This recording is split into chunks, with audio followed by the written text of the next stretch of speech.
de tu piel, soy el agua que mata tu sed, el castillo, la torre, yo soy la espada que guarda el caudal, tú el aire que respiro yo y la luz de la luna en el mar, la garganta que ansio mojar, que temo ahogar de amor. ¿Cuál deseos me vas a dar? Oh, dices tú, mi tesoro, basta con mirarlo y tuyo será, tuyo será.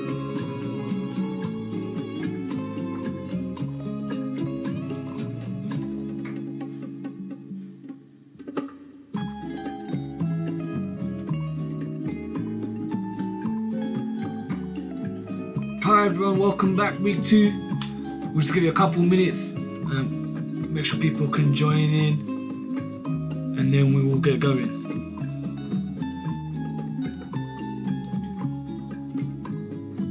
Soy el fuego que arde tu piel, soy el agua que mata tu sed, el castillo, la torre, yo soy la espada que guarda el caudal. Hi Edie, welcome back. Great to have you again as always. Y la luz de la luna en el mar, la garganta que Hi Josh, welcome back. que temo Likewise, great to have you as well. de amor. Okay, I make it 11 o'clock on the dot. We'll give it one more minute and then we'll get cracking. Make sure you've got a pen with you, a paper, preferably a drink, make sure you stay hydrated. Today we're looking at coordinate geometry.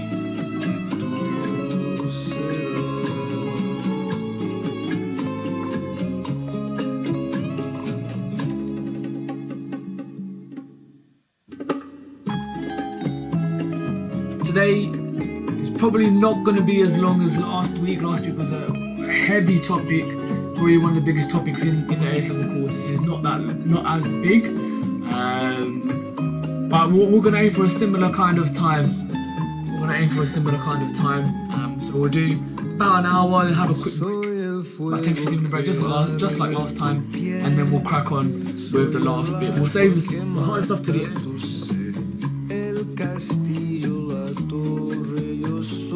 And in fact, we're going to make a start now, make it 11:01. So, let's get going.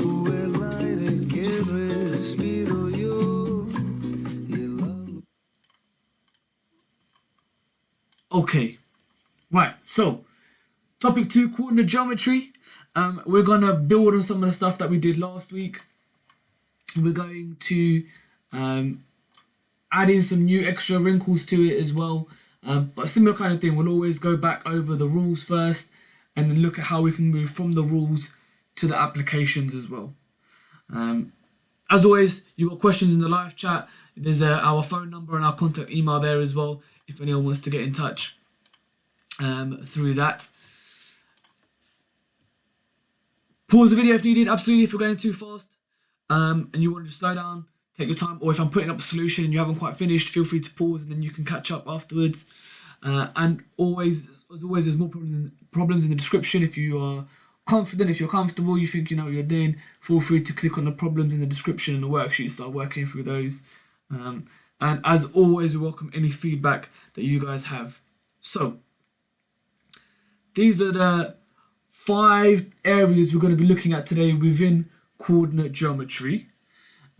We're going to start off, a lot of this will be some GCSE recap to start off with, and just recapping some of the knowledge we have from GCSE, and then building on and adding some more layers to it, adding some more depth to that knowledge as well. So let's get into it, let's go.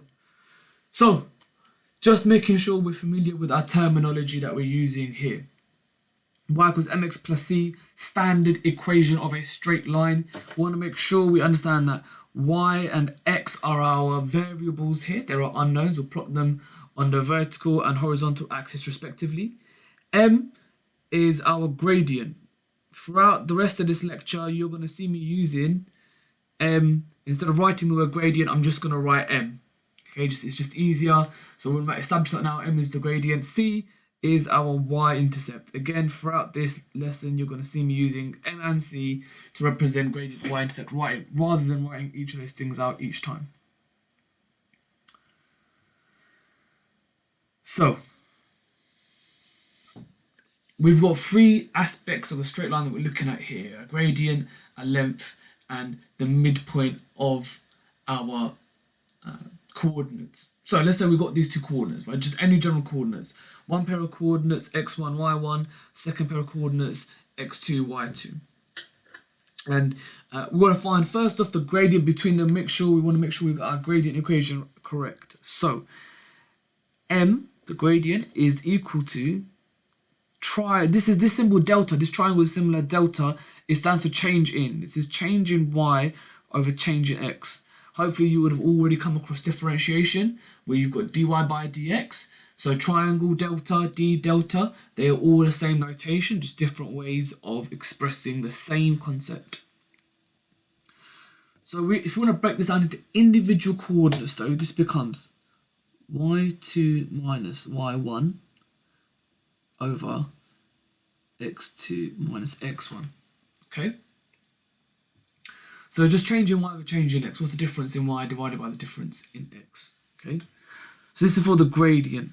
The length. Let's have a look at this. Let's go back to this diagram. So if I add in these two lines here, you can see we formed a right angle triangle, right? And then we can. This is the hypotenuse. Right? The orange line, the line that we are looking for, is the hypotenuse of this right angle triangle. So then what we want really is, this is Pythagoras. This is going to be a squared plus b squared equals c squared.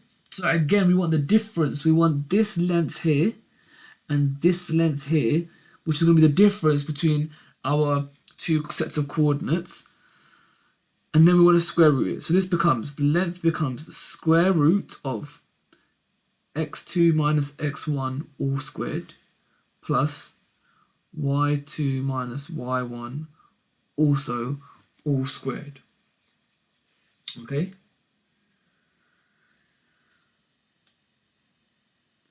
And then lastly, we've got the midpoint. Midpoint is just the average, the mean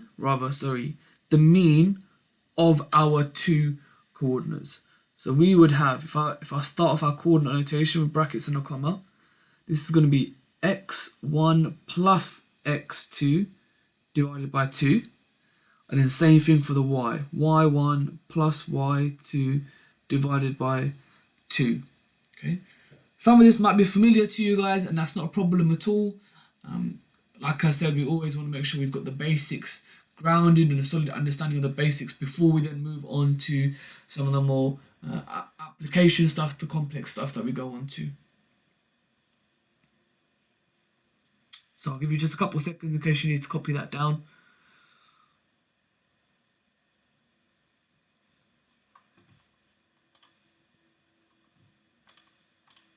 Okay, so next bit, let's have a look at some questions now. So question one, we're just going to go ahead on the left hand side. We've given this diagram here with the two coordinates 1, 3 and 10, 7.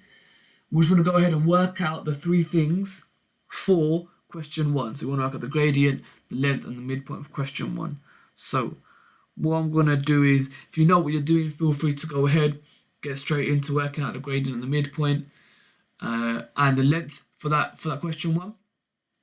Otherwise, I will go through and show you this one. And then let me see if I need to move this over a bit so you can see this second question here. Let's do that. Right, there you go. So you've got questions 1 and 2, they're now visible. Okay, so question 1, we've got, I always recommend starting off by writing out the equation. If you put it on the paper, it just means you're doing less thinking in your head. So I always recommend, even though it might seem fairly basic, always recommend starting off by writing out the equation. So we've got y2 minus y1 over x2 minus x1. It's going to be 7 minus 3 over 10 minus 1. And again, we're going to get a fraction here, and it's best to leave it just as a fraction. Okay, whenever we're dealing with rational numbers, always leave your answers as a fractions. They're just easier to work with 9 times out of 10. Okay, so that is our gradient worked out. Next thing we want to do is work out the length. And when we've already worked out the change in y and change in x. So I'm not going to bother working it out again. There's no need to. This is just going to be square root of 4 squared plus 9 squared. So this is a square root of 16 plus 87. Sorry, plus 81 even. I got ahead of myself there. 16 plus 81, which is going to be the square root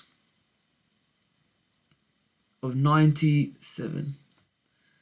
And again, this is rational. Leave it as a third. Unless the question specifically says give your answer to a rounded value, just leave it as a third. Okay. Last bit then, the midpoint.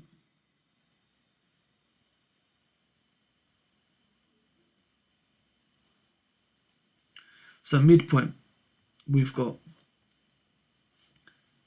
10 plus 1 divided by 2 and 7 plus 3 over 2. This is going to give us, let's see if I can fit it in underneath here. Yep. So I'm going to leave it again as a fraction, 11 over 2 and 5. Okay. So you've got our answer there. Okay. So using this understanding, this is obviously a fairly straightforward question. You're just taking the numbers given to you in the question and plugging them into the equations that we know. Question 2 is a little bit more complicated than that. So we still want to use that understanding. Okay, so it says question 1, write down the gradient of the line joining these 2 points. We know what the equation for the gradient is. This is why I say it's really important to write down the equation first. Okay. So we know what the equation for the gradient is. We know that the gradient is y2 minus y1 over x2 minus x1. So we're going to use that now. Although we've got algebraic coordinates or unknown coordinates, we're still going to use this formula and apply it. So have a think about what is going to be your numerator and denominator in this question that we're about to, in this equation that we're about to make.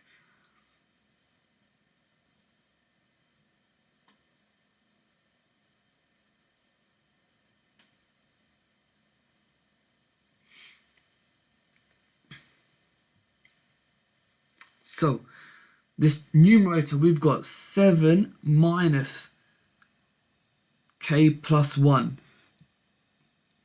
Remember that the k plus 1, I've used brackets here, and I'll go into that a bit more in the next step, but it's really important to understand that k plus 1 is one term. Right? Those are not two separate terms. That is one term. And then our denominator is going to be 4 minus k.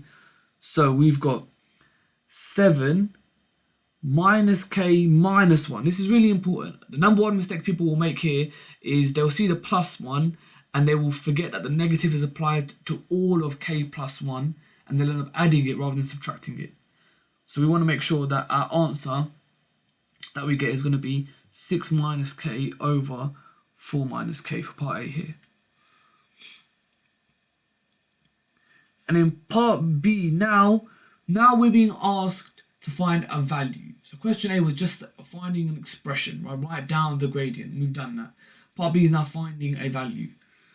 We've got an expression for the gradient, and part B tells us that let's assume the gradient of the line is 2. So all we're going to do is take our gradient expression from part A and set it equal to that value and then solve. So we're going to multiply through by the denominator. So we'll get 6 minus k is equal to 2, 4 minus k, and then we're going to go through from here and solve. Okay? So I'm not going to finish that question 3, I'll give you some time to go through it, and then I will give you the answer.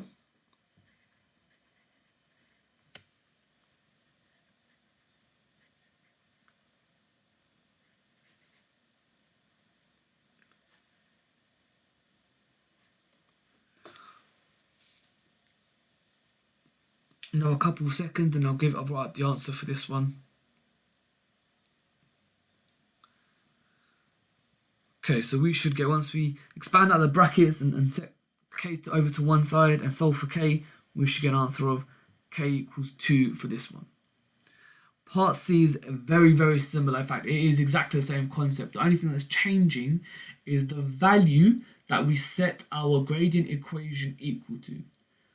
Find the value of k if the line is parallel to the x-axis. Now, one thing I will say with this topic that's really, really crucial is always sketch it out. Right? Whenever you see an opportunity to sketch something out, do so. So parallel to the x-axis. If I've got a pair of axes here, x here, and y here, what it's saying is, let's assume our line is like this.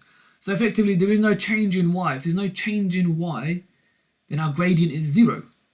So what we're now doing is saying, well, then 6 minus k over 4 minus k is equal to 0. If we multiply through by this time, well, that's just going to cancel. So from there, we should be able to get a very straightforward value of k. I'll leave you to finish that one. I'll give you a couple of seconds to finish that one, and then I'll write out my answer.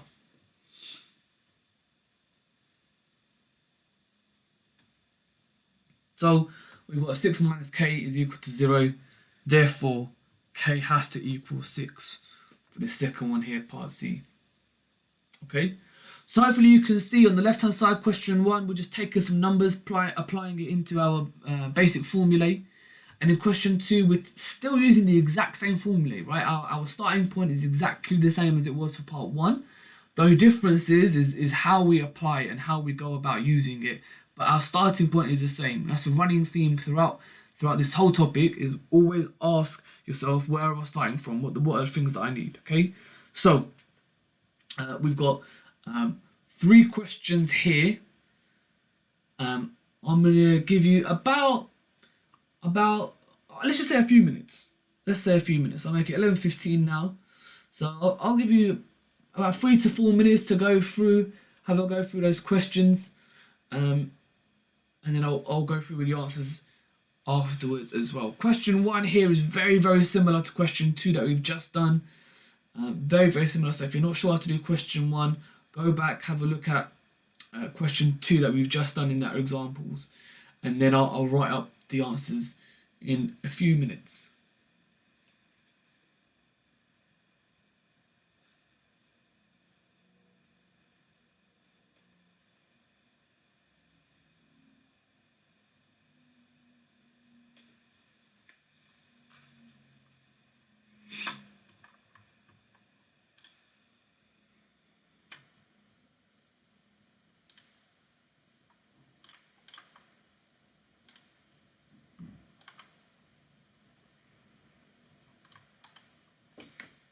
As always, anything you're unsure about, feel free to put a comment in the live chat section.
Okay, so I'm just going to start writing up the solution for question 1 here.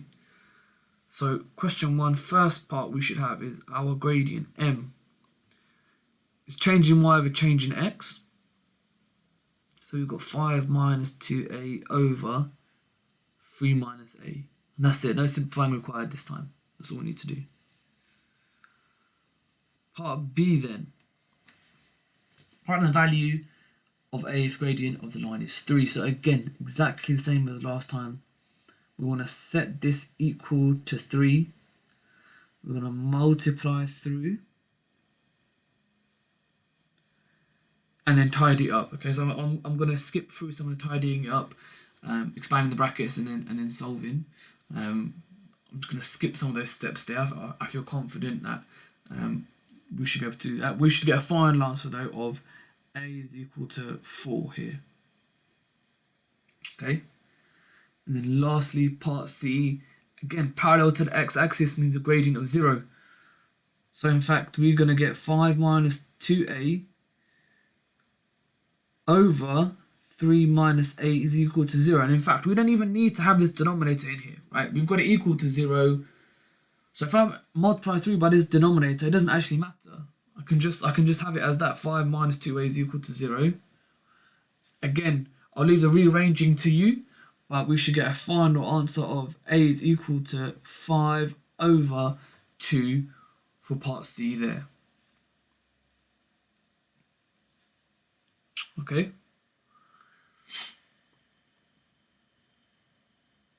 So again, question 2. This time, so we're moving away from gradient. This time we're looking at midpoint. But again, let's make sure we start off, as always, start off with our basic equation of the midpoint of any 2 points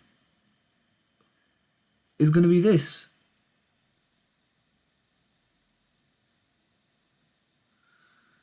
And in fact, what I'm going to do here, what we want to do is create 2 sets of coordinates using this notation and then compare them.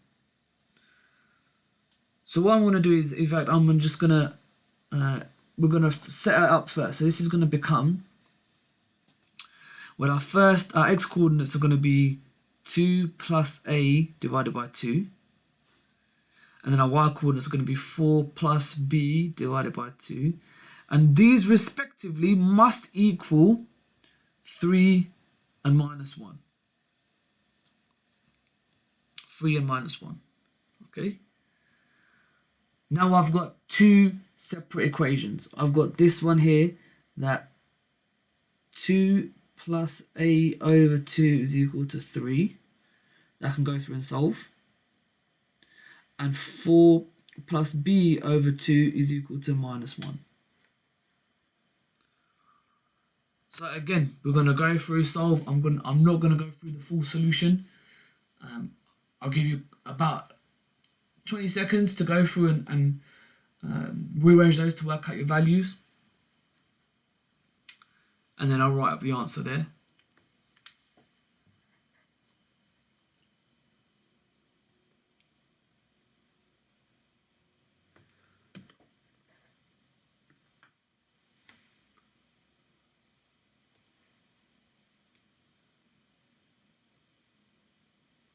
So here we should have a equals 4 and b equals minus 6. We could have done this another way as well and just understood that the distance from 2 to 4, so 2, 4 to 3 minus 1 must be half of the distance between 2, 4 and AB. But we want to show it algebraically as well, and this is the way to be able to do that as well. Let's just because that's a minus 6 down there. And then last part, question 3. So again, we are just using, always start off using the notation and the equations we found earlier to understand this problem and apply it to this. So using Pythagoras' theorem, the length of our line is 5 units. But I'm going to write that as 5 squared. So 5 squared is equal to delta x squared, or change in x squared, plus delta y squared, or change in y squared. So this is going to be, well, the change in x is 3 minus a squared, and the change in y is going to be 4 minus a squared. So clearly we can see here we're going to end up with some kind of quadratic equation, and there's a hint in the question. The question says find the two possible values of a.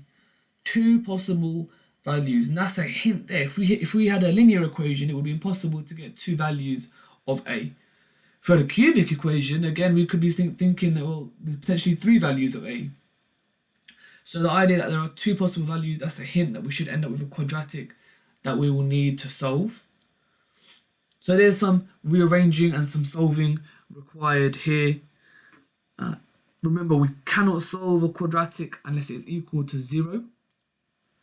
So that's the first thing we need to do, expand our brackets, simplify it down, and then let it equal 0 before we go through and solve.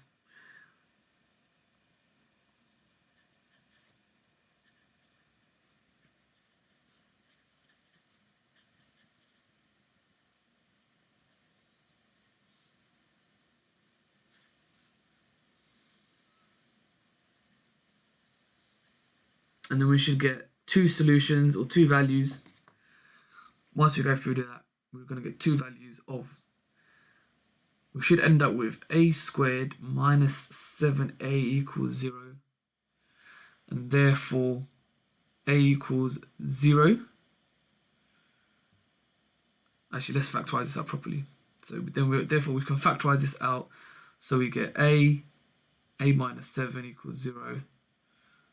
Then we've got our two solutions of, from here, a equals 0, and from here, a equals 7. Okay, so we've got our two values there. Okay, so again, all these questions are just taking those basic equations. We've got question 1 over here, using the changing y with changing x formula for gradient, using the mean of 2 points formula for midpoint, and then using the Pythagoras equation for length, and just applying them to different contexts with unknowns. But the basic principle is always the same, starting point is always the same. Okay, so we've got an exam question here taken from January 2013. Similar thing, I'll give you some minutes to go through that one, and then I will go through and pop the answer. So it's 11:26 now. I'll give it about 3 or 4 minutes again. Have a go working those out, and then I will put up the answer from there. Again, think about what is your starting point. Where do you need to start from? And then work your way from there.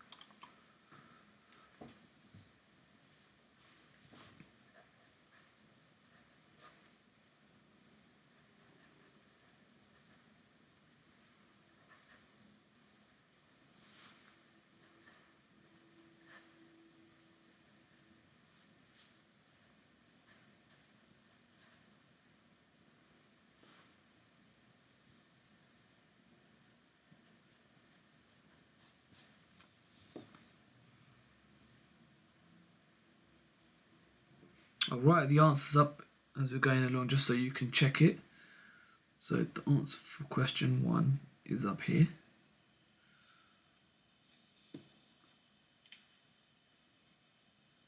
As always, any issues, feel free to use the chat function there and let me know.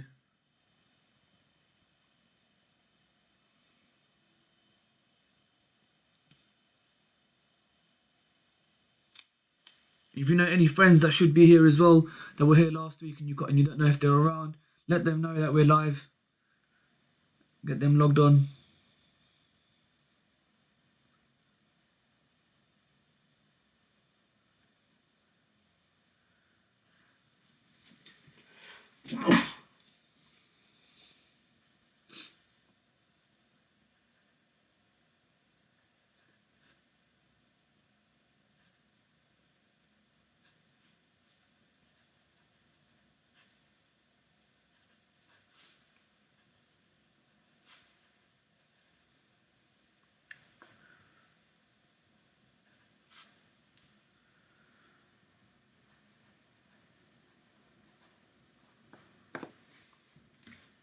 And then we've got answers for the second question here.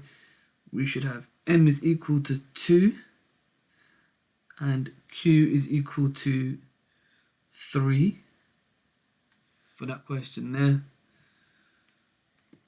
And then the last one.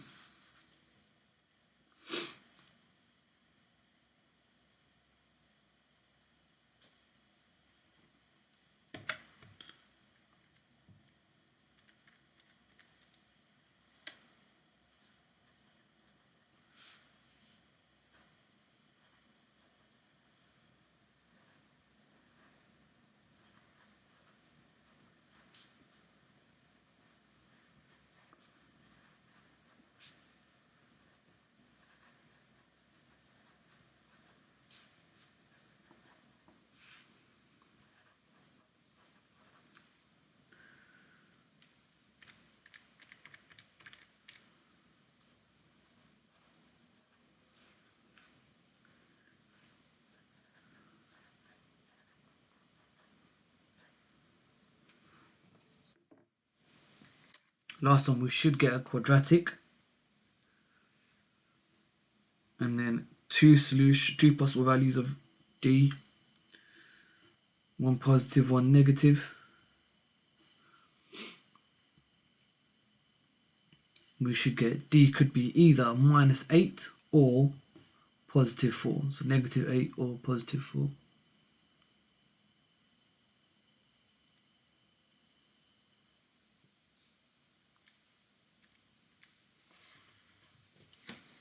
Okay, so if you're still working, don't worry, make a note of the answers. You can go back, have a go at the question later on. And then we'll move on to the next subtopic here. We'll look at parallel and perpendicular lines. Okay, parallel and perpendicular lines. So we've got a diagram here. L1 is the orange line, L2 is the blue line.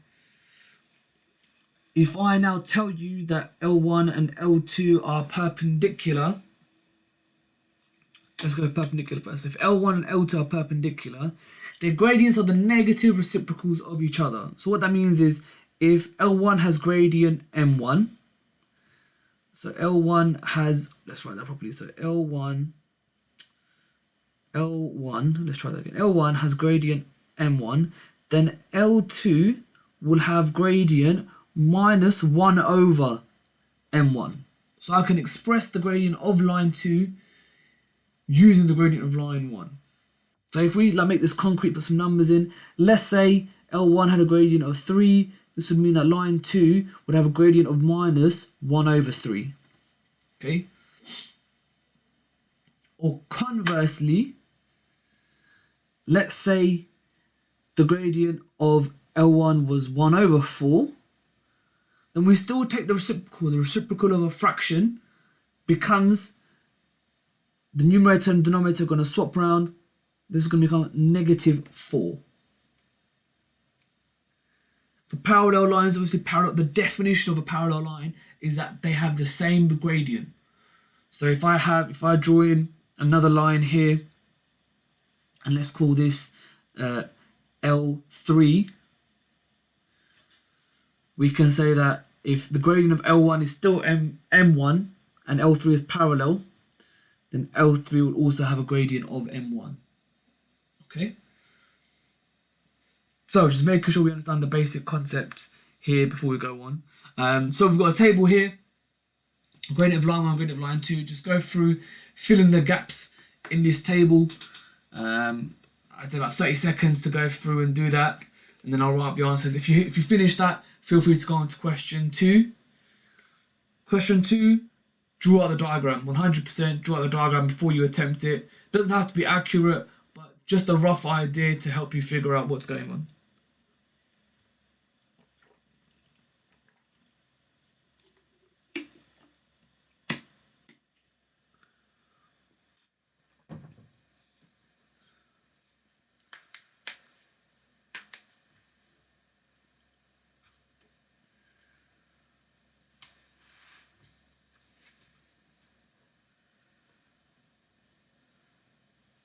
Okay, so I'm going to start filling in this table for question 1 over here. Gradient of line 2 for the first one, lines parallel, so the gradients are the same. Gradient of line 2 for the second one, perpendicular. This is going to be the negative reciprocal. Question number 3, parallel, same gradient. Question 4, negative reciprocal. Because this is already negative, this is going to become positive. And then lastly, by a fraction, we still take the reciprocal. Remember we said the numerator and denominator are going to swap around. So this is going to become 4 thirds. It has to be negative reciprocal. So this is minus 4 thirds here. Okay. Now, let's have a look at question 2 down here. So first thing I'm just going to draw in a rough pair of axes here. Okay, they don't need to be accurate at all. It's just to help me. So P is at 2, 1. Let's put that here. P. Q is going to be further along and a little bit higher up. 4, 3. And R is going to be somewhere further along here, right? We know R is going to be somewhere along this line. We can join these two up here. So we've got Q here, P here. And it tells us PQR is 90 degrees. So we've got a 90-degree angle here. We know this must be the 90-degree angle this way because it tells us that the x-coordinate of R is 8. So it must be to the right. So we've got some kind of triangle looking a little bit like this here, right? And we've got R somewhere along here. We don't know. It could be positive, could be negative. We're not 100% sure just yet. And it wants us to find the y value when our x value is 8. Okay. Well, again, there's a hint here. Given that the angle PQR is 90 degrees, so PQ, lines PQ, let's make the note of this, lines PQ is perpendicular to QR. Right, that's the first bit of information we have. That the line PQ is perpendicular to the line QR. So therefore the gradient of PQ will be the negative reciprocal of the gradient of QR. So let's go through and work out this gradient. MPQ is 3 minus 1 over 4 minus 2. 3 minus 1 is 2, so this is going to be 2. Right? The gradient of MPQ is 1. I beg your pardon. 1. And we can say, well, therefore, the gradient MQR must be negative 1, right? We take the negative reciprocal, we're going to get negative 1.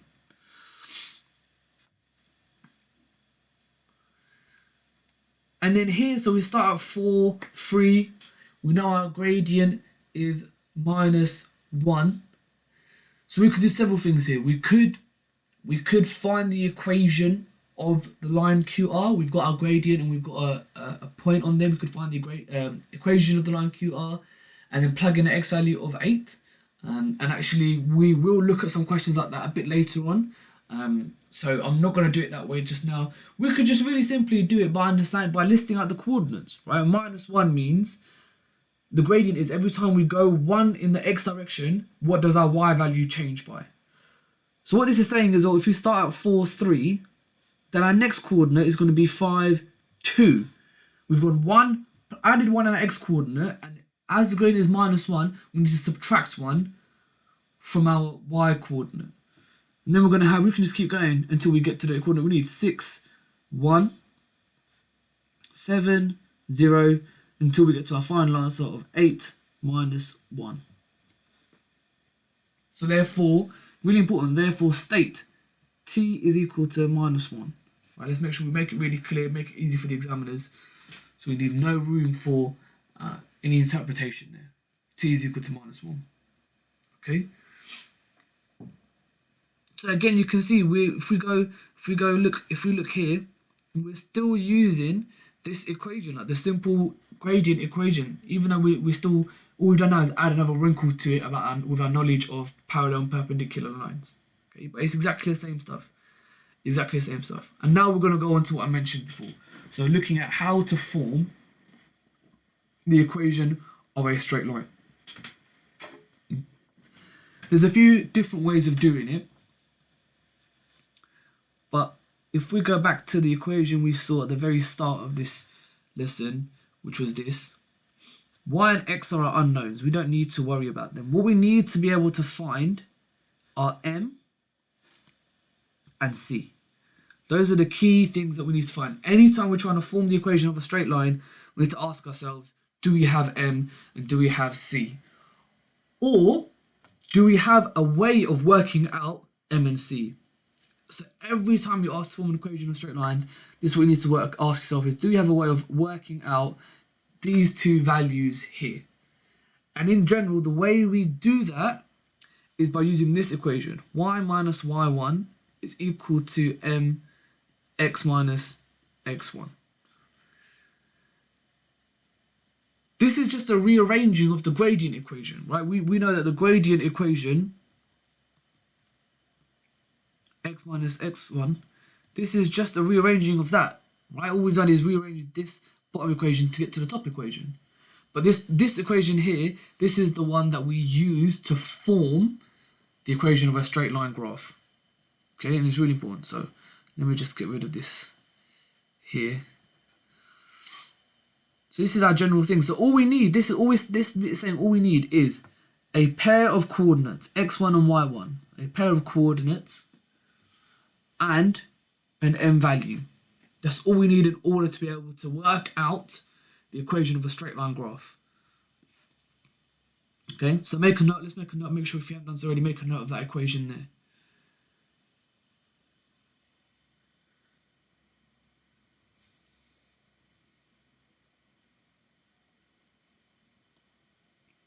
So we've got a question up here. I'll give you a couple of seconds to get that question copied out. Again, we're not here, so here we're not given m and c. There are no specific values for m and c. So what we need to do is work them out, and we can work them out, right? We've got two pairs of coordinates, so you can work out a change in y and a change in x.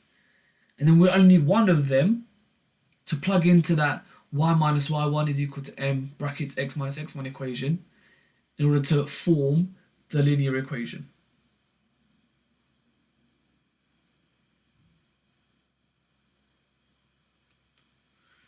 So, first thing we need to do is work out m. So again, I'm going to make sure, just so I know, no careless errors, I'm going to write delta y, delta x to make it really clear what I'm doing. This is going to be 27 minus 3 on the top. Beg your pardon, 27 minus 11.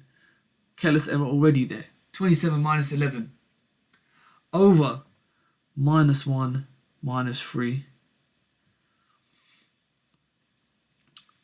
So this is going to be 16 over minus 4, which is going to be minus 4.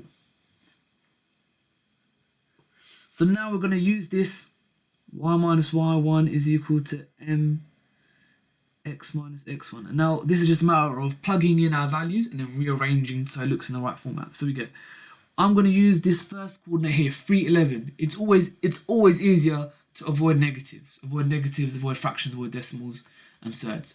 So I've got positive integer values here. I should use them. There's no reason why I shouldn't use them. So we've got y minus 11 is equal to minus 4 x minus 3.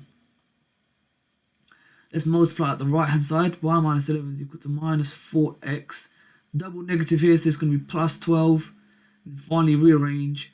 Y is equal to minus 4x plus 23. That's my answer there. Okay. So once you've had a go at that, and there's a question underneath here. Slightly different. But again, we want to ask ourselves the same question. Do we have a pair of coordinates? Yes. Do we have a way of working out the gradient? We do. It's slightly different to the one above, but we do have a way of working out our gradient. And that comes from this bit here. Parallel to this line. Now remember, we cannot work out what the gradient is unless it's in this format of y is equal to mx plus c. Only then is the coefficient of x the gradient when it's in this format. Otherwise, we cannot use that coefficient of x. It would be wrong in this case to use 3 and say 3 is the gradient, because it's not in that format, y is equal to mx plus c. So what we want to do is get it into that format. So let's rearrange it first. This becomes 2y minus 3x plus 7. Then divide through by 2, so we get y is equal to minus 3 over 2x plus 7 over 2. So now we've got a gradient value that we can use. We've got a gradient value and we've got a pair of coordinates. So all we need to now do is put it into our y minus y1 equation and go through and work that out. So I will give you some time to work that out, and now we'll write up the solution.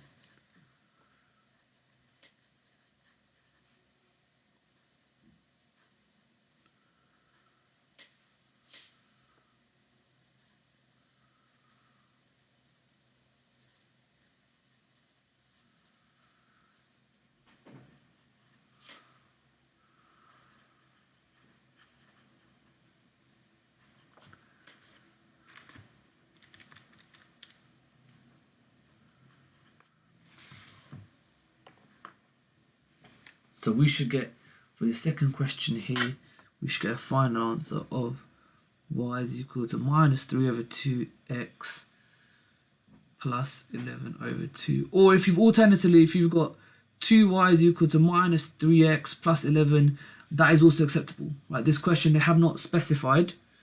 They have not specified which format they want your answer in. So as long as you've given it in some kind of format that fits, that's perfectly fine. There's nothing wrong with that.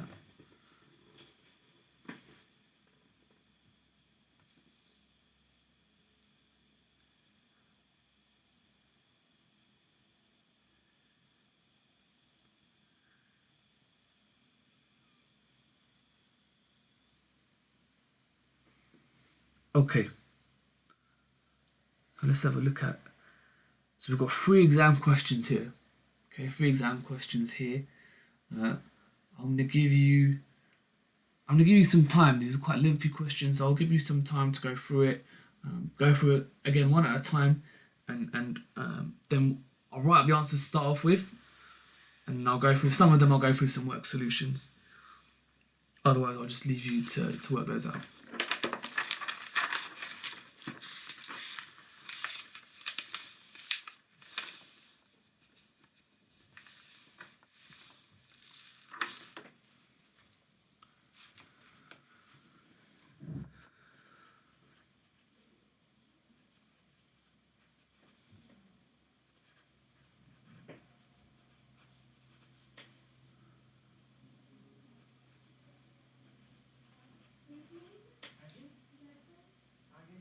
And in general, give your answer as fractions rather than decimals.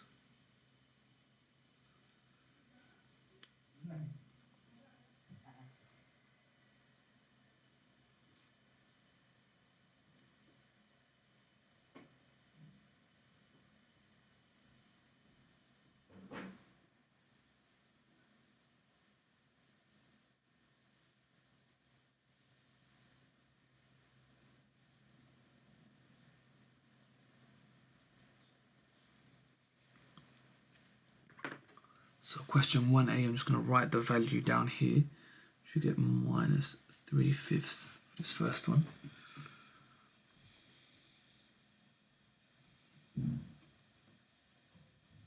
Question 1b, really important to take note that they've specified the format in which they want that answer.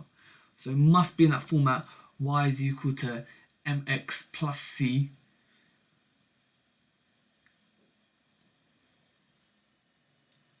Must be in that format.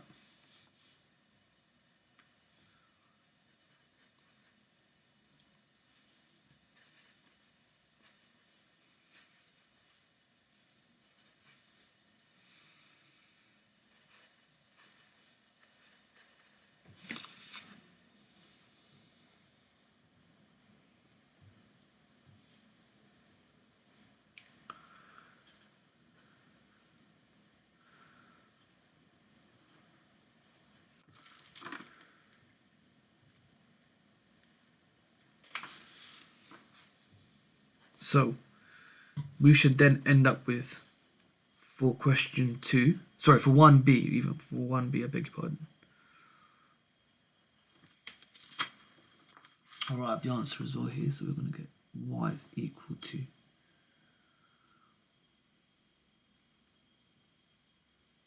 So there's your answer there for 1b.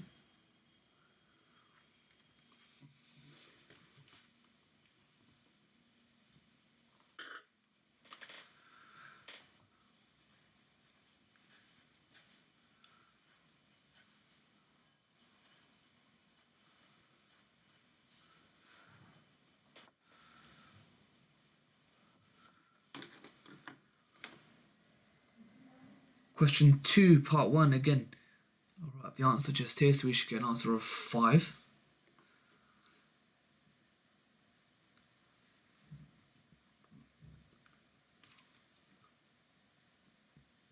If any of this is going too fast or too slow, just let me know, and I will try and do my best to adjust accordingly.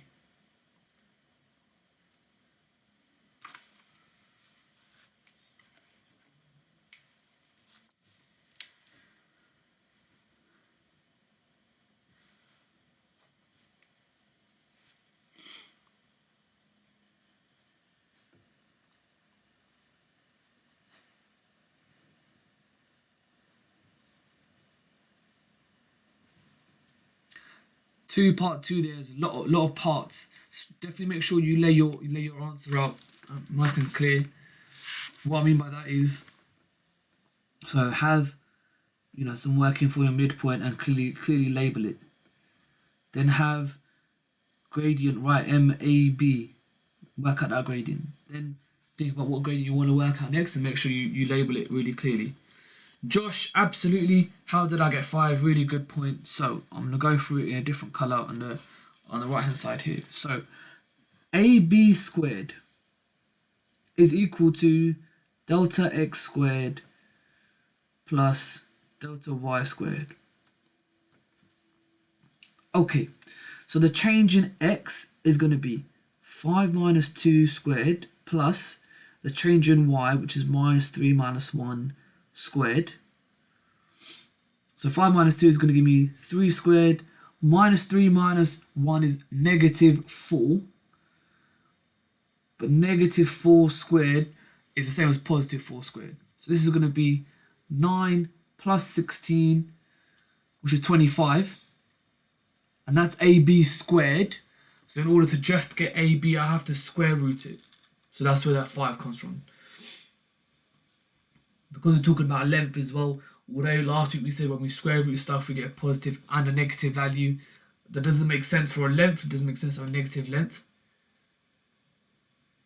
So we'll just leave it as 5. We just take the positive value there. I hope that clarifies things.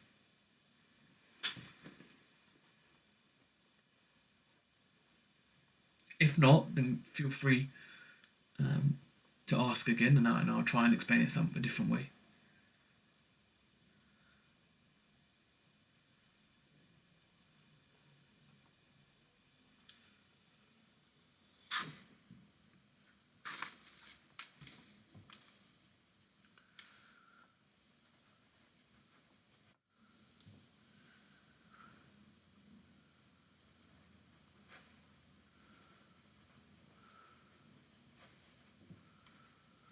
No worries, Josh, you're most welcome.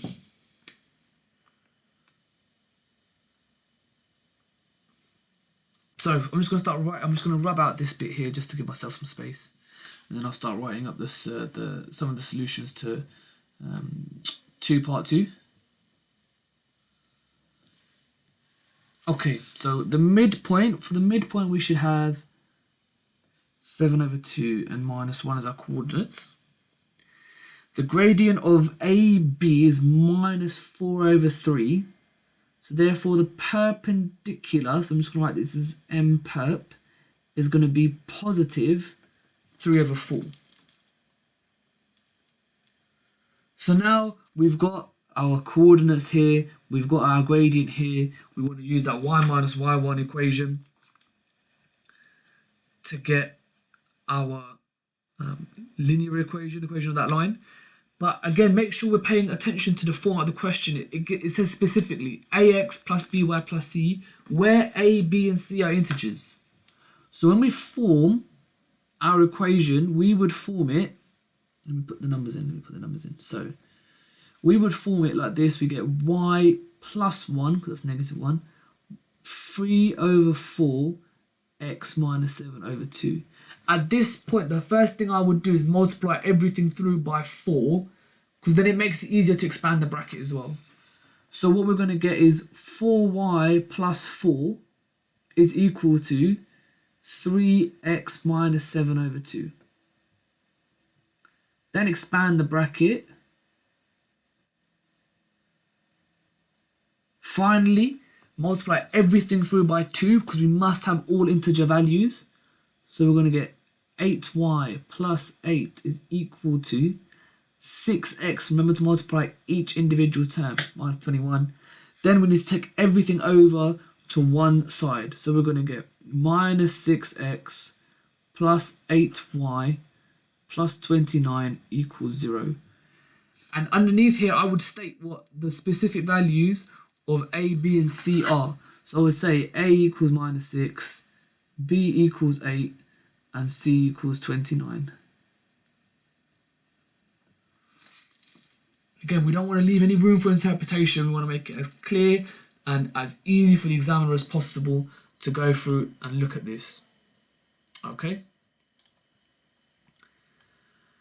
And this last question here, again, I'll give you a couple minutes just to go through that, and then I'll write up the solution to that as well.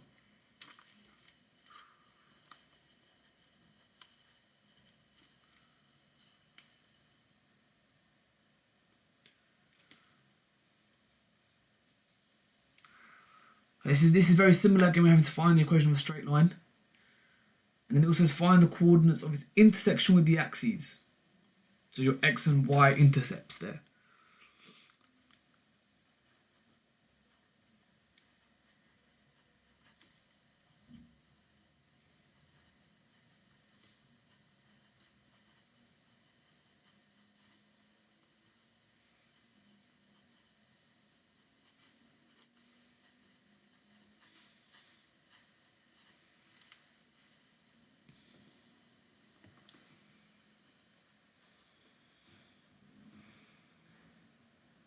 Okay, about another 30 seconds or so to go through that. Yes, breathe.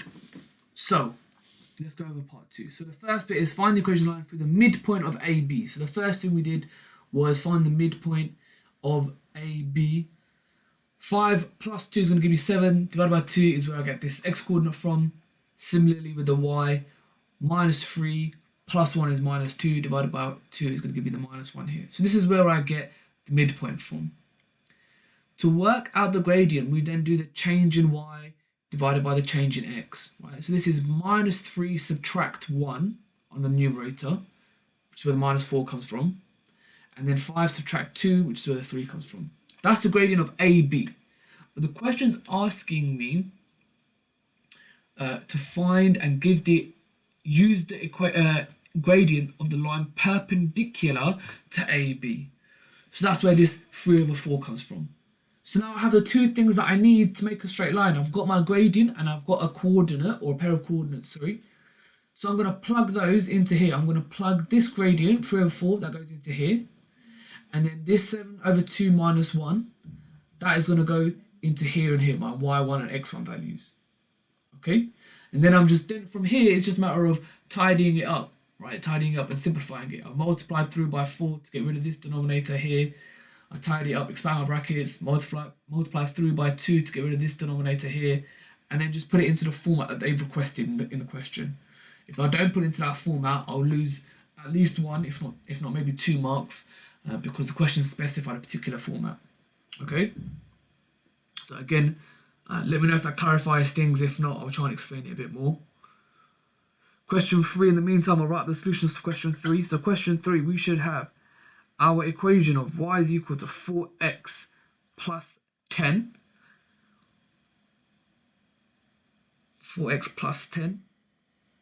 And the coordinates of the intersections with our y coordinate is very straightforward. y-intercept even, that's very straightforward. 0, 10, just take that straight from there. To find our x-intercept, we need to set y equal to 0. If we do that and then rearrange to find the x value, we're going to get minus 5 over 2, or minus 2/5, and then 0. So these are our two coordinates here and our equation. Breathe, you're welcome, no problem at all. Okay. So, 3 quite complex, quite lengthy questions there. But again, we're always following the same principles, right? And we're always using that equation of y minus y1 is equal to mx minus x1. Now we're sort of starting to add different bits to it. So we've looked at midpoints, gradients, and lengths. Then we looked at parallel and perpendicular lines. Then we looked at an equation of a straight line. And this is now starting to bring that all together, particularly question 2. We've looked at working out the length of a line there. Then we've looked at working out a midpoint, which is what we did in the first section. Then we've added in to work out the gradient, and then following from that the perpendicular, so that's section 2. Lastly, then forming that equation of a straight line, which is what we've just been working on. Right, so hopefully you're starting to see that this stuff is all starting to build in with each other. And actually, some of the quadratic stuff we did earlier was recapping from last week when we looked at solving quadratics from there as well. Okay?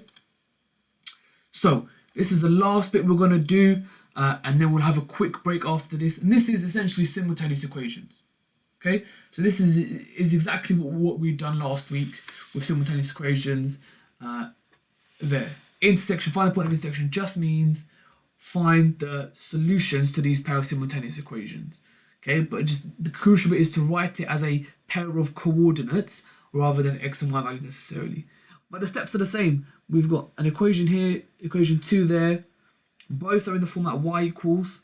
So all I would do is substitute and let them equal to each other and then solve. Okay, and then solve. Okay, so I'm going to give you a couple seconds to go through and find the coordinates for that, and then I will write up the solution as well.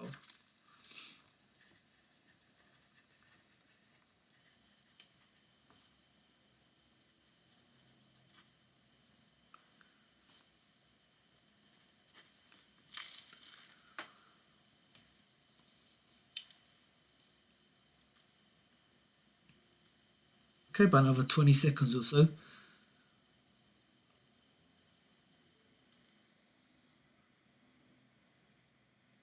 So just a reminder, we're going to do this last bit on intersections, have a short break, and then we're going to, last 2 bits left are equations of circles and looking at tangents and normals, and they sort of go hand in hand. But they're quite hefty topics, so I want to make sure that we're fresh for them and ready to go. So here we should get, I'm not going to go through the full solutions, but we should get a coordinate of intersection as 1, 5. So x equals 1, y equals 5 when we go through and solve these equations. Okay, but like I said, these are simultaneous equations. They're just in a different wording. Okay.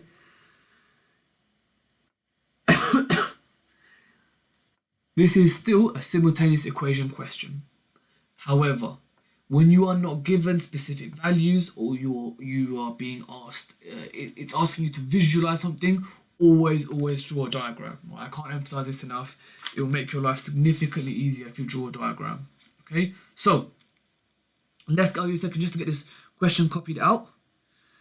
And whilst you're doing that, I'm going to go ahead and sketch out a rough diagram here. So we've got my x and y axis here.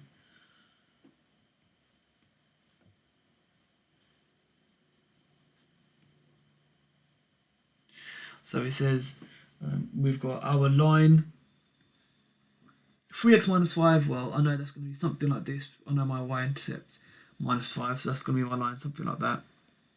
And then I've got a coordinate at 3, 1. So let's just put that here, for example. This is coordinate P. It says find the coordinates of the foot of the perpendicular 3, 1 to the line L, which has equation this. So what that means, the foot of the perpendicular is if I draw a line from point P to my line, and I say that's perpendicular, it's asking me to find this coordinate right here, right, where these two lines intersect. Okay? So again, I can't do that just yet. In order to solve simultaneous equations, I need to have two equations, right? So I've only got one at the moment. So what I need to do, what we want to do is work out an equation for this orange line, I'm going to call it L2. What we want to do is work out an equation for L2. Now we want to work out an equation for L2. So what we need is, again, let's think about what we need to create an equation of a straight line. We need a gradient and we need a pair of points. Well, I've got a pair of points right here. It tells me that the L2 is perpendicular to L1, and I'm given the gradient of L1 right here. So therefore, the gradient ML2 is going to be minus 1/3. It's going to be the negative reciprocal of that. So now, the next two steps. First step is I need to find an equation for L2. Then the second step is to find that intersection. So, have a go at doing those two bits there.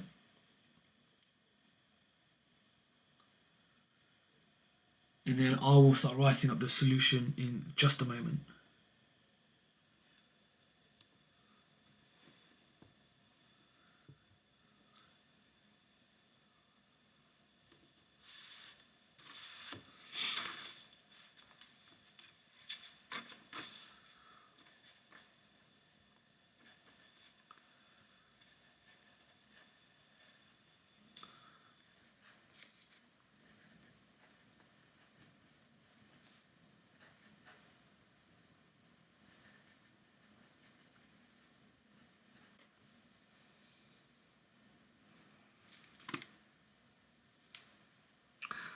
So equation for line L2,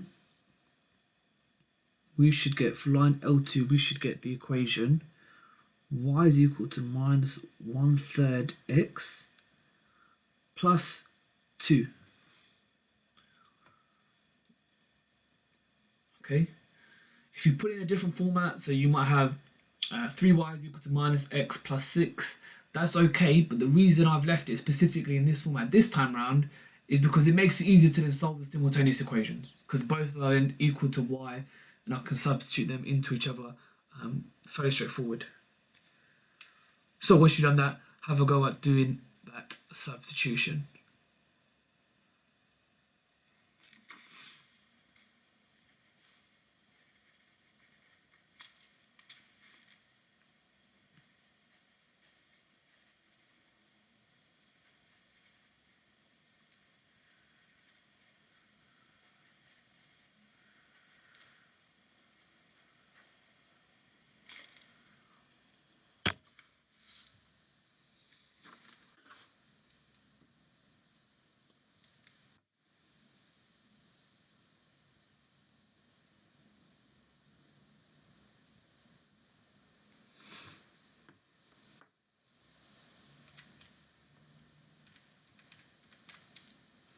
So then we're going to get some, we should get some decimal answers here. So we've got x is equal to 2.1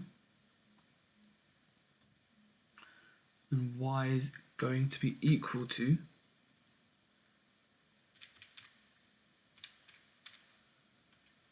minus 1.4. So these are our coordinates here, okay? These are our coordinates here.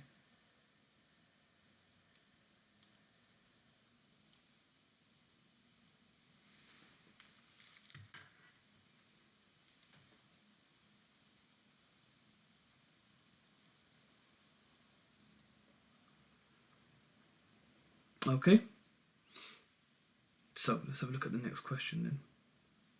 So again, we've got 3 questions here. In fact, I think this might be the last. Okay, so yeah, we've got 3 questions and then an exam question to look at. Draw out the diagram. Well, I can't emphasize this enough. Draw out a diagram. Really, really key. Really, really key.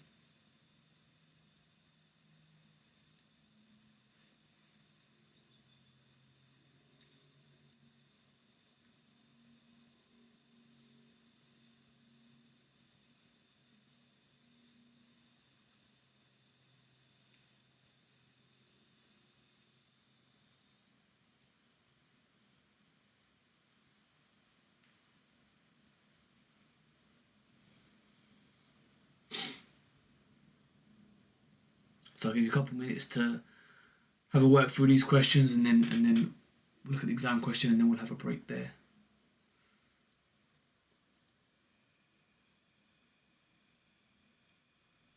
So again, always asking yourself those two questions. Do I have the gradient? Do I have a pair of coordinates? Or is there a way I can get the gradient? And is there a way I can get a pair of coordinates? So that's always the two things we're looking for, right? Is x1, y1, and m. Two things we always need. Let's move this.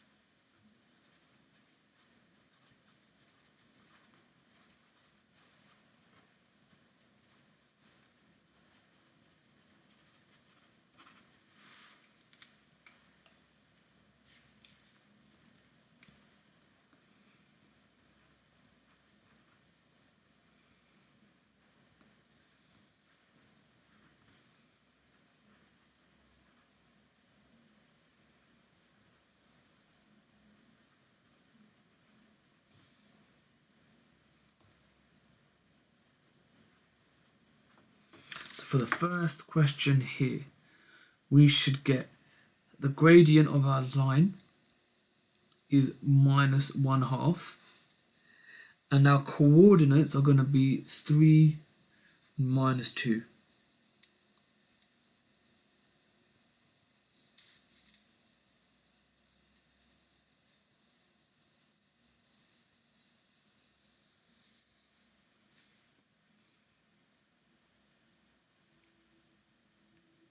And then again, we're going to use that y minus y1 equation.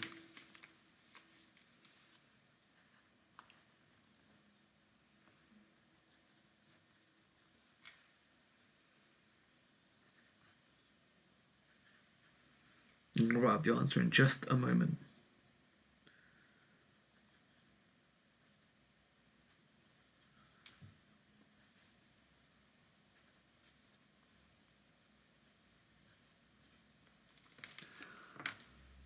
So, question 1, we should get the answer. Y is equal to minus 1/2 x minus 1/2, or we can get 2y is equal to minus x minus 1. Either are perfectly acceptable and mathematically correct, so it doesn't matter, okay? So the key thing there was that we had to find out the gradient. Obviously, we needed to rearrange that first equation and put it in the format y equals mx plus c before we could work out that question.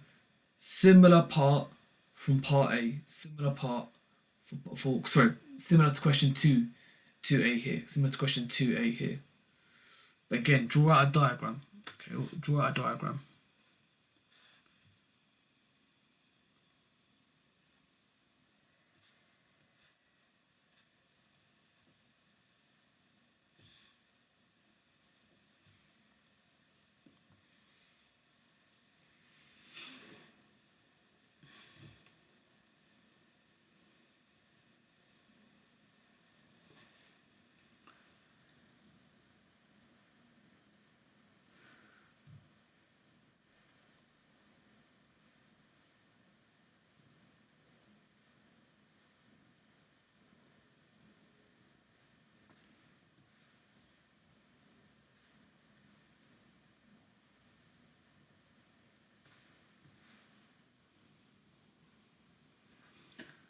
So we'll rearrange that first question in question 2. First equation in question 2 to get that. I've got some kind of line here. But again, all we're asking ourselves is, do I have the gradient? Do I have a coordinate that I can use? And the answer is yes. Once I've got this gradient here, I can work out what the perpendicular gradient will be by taking the negative reciprocal.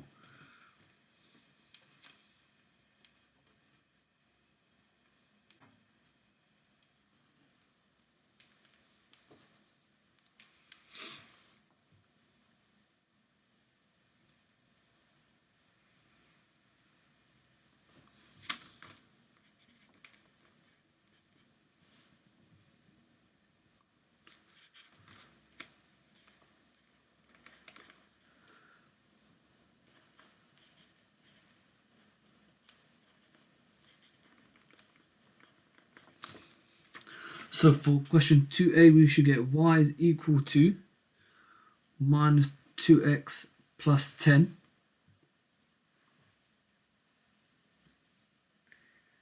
And then question b, we've obviously got the point of A there, the coordinates of point A there. We need to find the coordinates at which. It says the length of the perpendicular from A to PQ is talking about this orange line I've drawn on the diagram here. So what we need to do is find then these coordinates here. And those coordinates will be the intersection of the two equations that we have.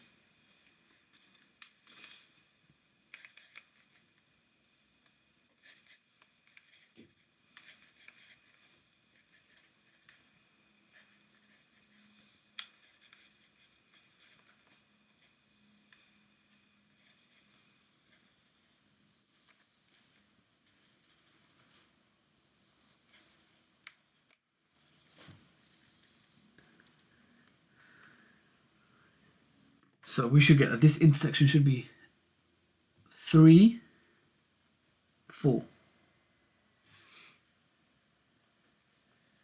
And then again, the length, we're going back to that Pythagoras equation we looked at, we started off with at the very beginning.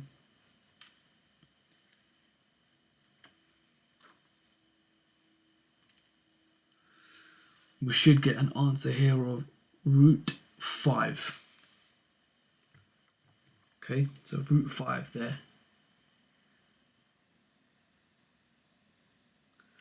And then lastly, question 3 here. Again, I'm not going to go through a whole solution, but I'm going to plot my points here. Do it in different colour so it's clear. So you've got the line y is equal to x there. I've got the point 9 minus 3 here. And I want to find the shortest distance is always a perpendicular distance. Right, shortest distance is a perpendicular distance. So I want to find this length here. Again, this is very similar to question 2. The only difference is 2 is broken it down into parts A and B, whereas we've only got it's all involved in one question here. But the steps are exactly the same, right? We would need to we know what the gradient of this orange line here is because this has a gradient of 1. So the orange line will have a gradient. Let's call if we call the orange line L2. So L2 will be minus 1.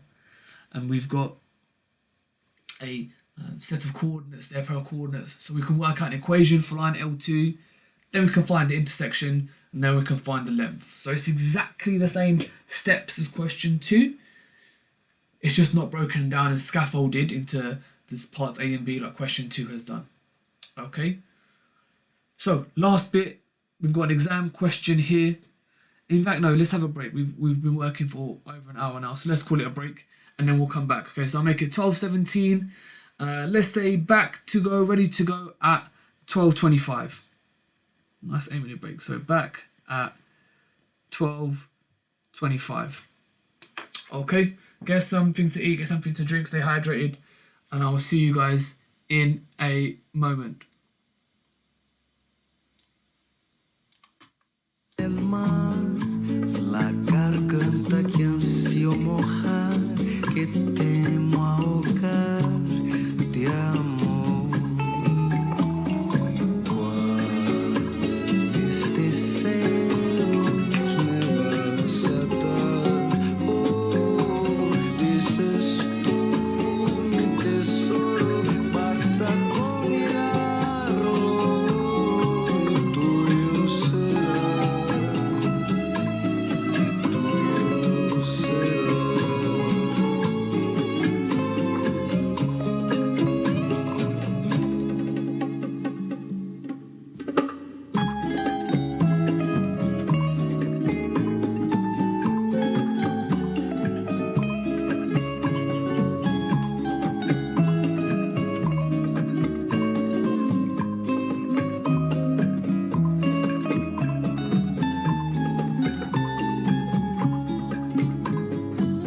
Soy el fuego que arde tu piel, soy el agua que mata tu sed, el castillo, la torre, yo soy la espada que guarda el caudal, tú el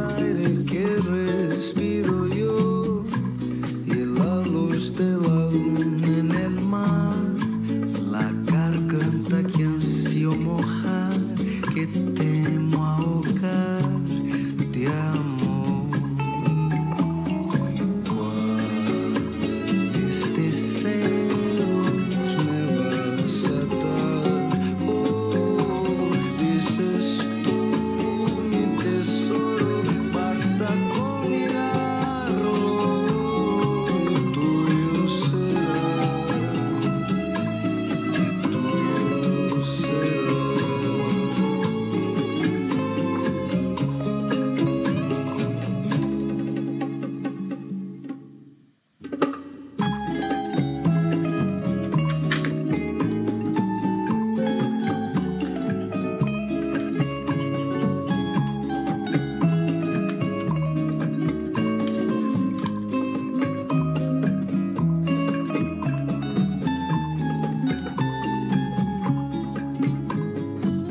Soy el fuego que arde tu piel, soy el agua que mata tu sed, el castillo, la torre, yo soy la espada que guarda el caudal, tú el aire que respiro yo y la luz de la luna en el mar, la garganta que ansío mojar, que temo ahogar de amor.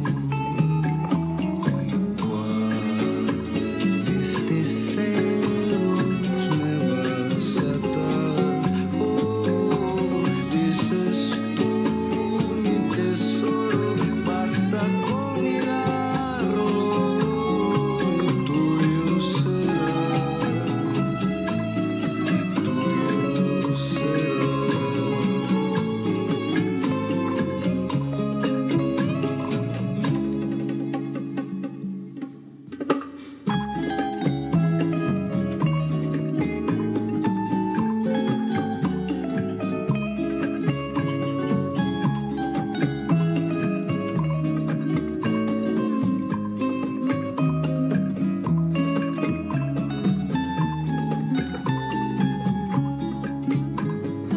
Soy el fuego que arde tu piel, soy el agua que mata tu sed, el castillo, la torre, yo soy la espada que guarda el caudal, tú el aire que respiro yo y la luz de la luna en el mar, la garganta que ansío mojar, que temo ahogar de amor. Igual este celos me vas a dar. Oh, dices tú, mi tesoro, basta con mirarlo y tuyo será. Tuyo será.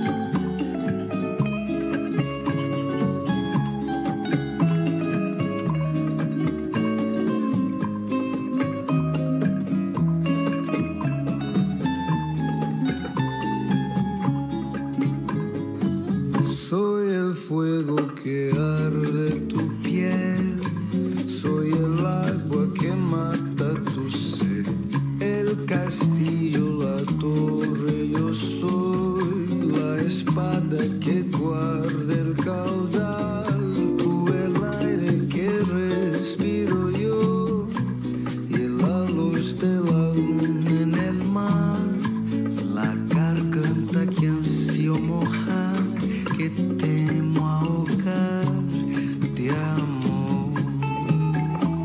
Igual este celos me vas a dar.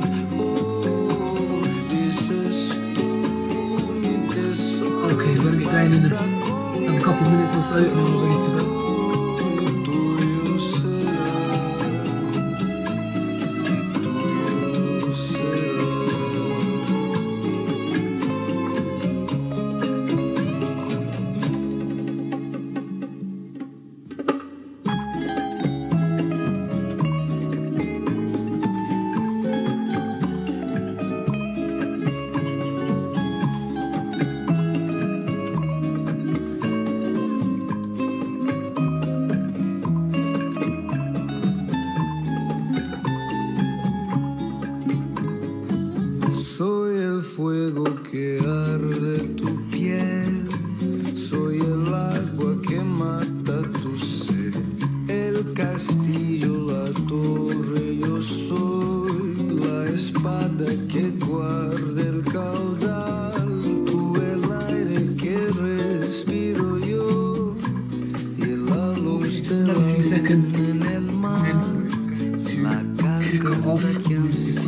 circle, penultimate topic that we need to look at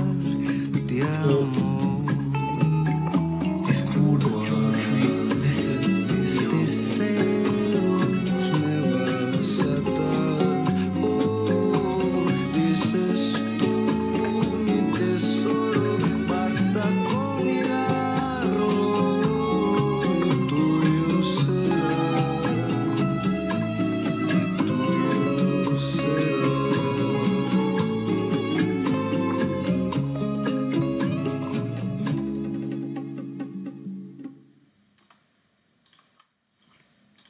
Okay, so we'll get going now.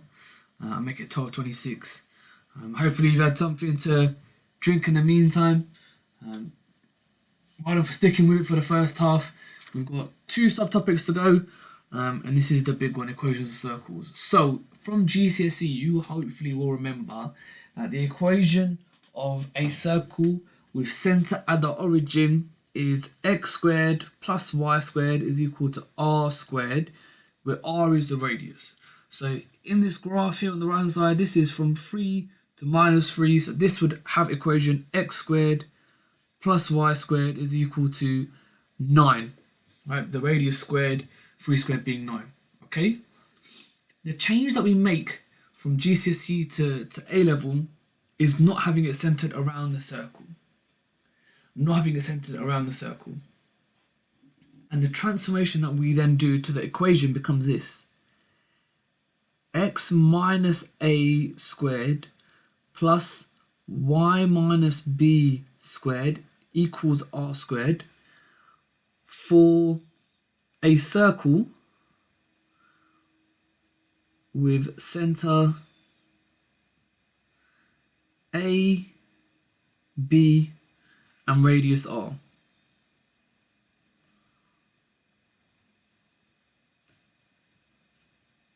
Radius r. Okay, so this is very similar to the previous equation. The only thing that's changed is now we've got this minus a and this minus b added in here, right? And for example, what that means, let's say, in fact, we're going to go into some examples in the next slide. Okay, so this is just a transformation. Maybe the thing to note though is that my a and b values here are positive, and in the equation they are negative. So now a and b values in the are positive, but in the equation are negative. So wherever a and b are in your equation, it is the inverse. It is the negative of that. So if they're negative, then your values are positive. If they're positive in the equation, then your center is going to be negative. Okay, so we've got 2 equations here. We need to go through and just write down this first one. In fact, I'll go through with you. So write down the radius and center rather for this. So this first one, we're going to have center minus 4, 2, radius of root 25, which is 5. Okay. So we've got minus 4, 2 is our center, and radius 5 there.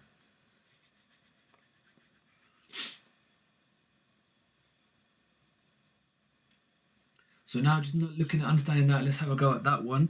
And then if you are confident, have a go at this bottom one as well. If you're not sure or you don't remember what to do for the bottom one, we must first put it into that format of x minus a squared plus y minus b squared equals r squared. Okay, so we have to change that bottom one very slightly. The answer to question 2. So this is going to be 9 minus 2.5 as coordinates of the center. Radius is going to be root 8. We can simplify that. So we can simplify that down, but for now we're just going to leave it as root 8. Okay, I'm not overly interested in simplifying it down, so we're just going to leave that as root 8. Question 2. In order to get it into the format we see above, we need to complete the square. So we looked at this last week. First thing I want to do is rewrite this and put all the x terms together and the y terms together, just so it's tidy. And then what we're going to do is complete the square on x and y terms separately. Okay? So this is going to become x minus 5 squared minus 25, right? Remember, if we expand out x minus 5 squared, we'd end up with plus 25. We obviously don't want that. It doesn't exist in our original equation. So we have to put the minus 25 just to counteract that. Then we do the same thing for the y. So this becomes plus y plus 6 squared minus 36. Then the minus 3 is still there, equals 0. Now we start tidying it up. X minus 5 squared plus y plus 6 squared. Then we're going to get minus 64 equals 0. Then lastly, we just take the 64 to the other side. X minus 5 squared plus y plus 6 squared equals 64. So now we've got it into the same format we had earlier. I've got some coordinates I can use here. My radius squared here. So my coordinates are going to be 5 minus 6. My radius is root 64, which is going to be 8 units. So I've got radius and coordinates there, okay? So I'll leave that example up here, and then there's 3 more on the right hand side. Have a go at doing those. Again, don't make sure that once you've put it in the equation into the right format, you're then going through and finding the center and the radius of those circles.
For question 3, before we complete that square, we need to make sure that we account for the fact this is 2x squared plus 2y squared. The easiest way to do that is to divide through by 2.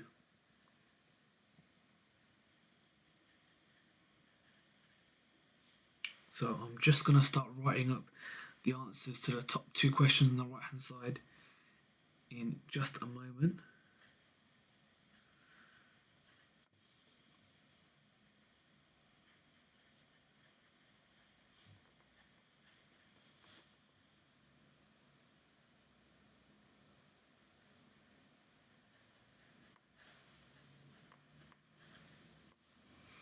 Okay, so question 1,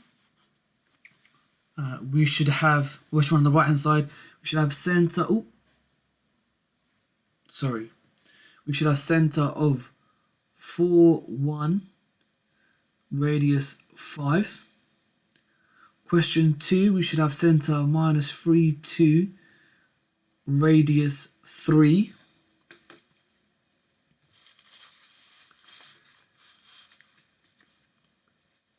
And then question 3, I'll give you just a little bit more time before I go through that answer. Remember, first thing we want to do with question 3 there is divide it through by 2 before we go ahead and solve. And so complete the square on it and put it into the right format that we're looking for.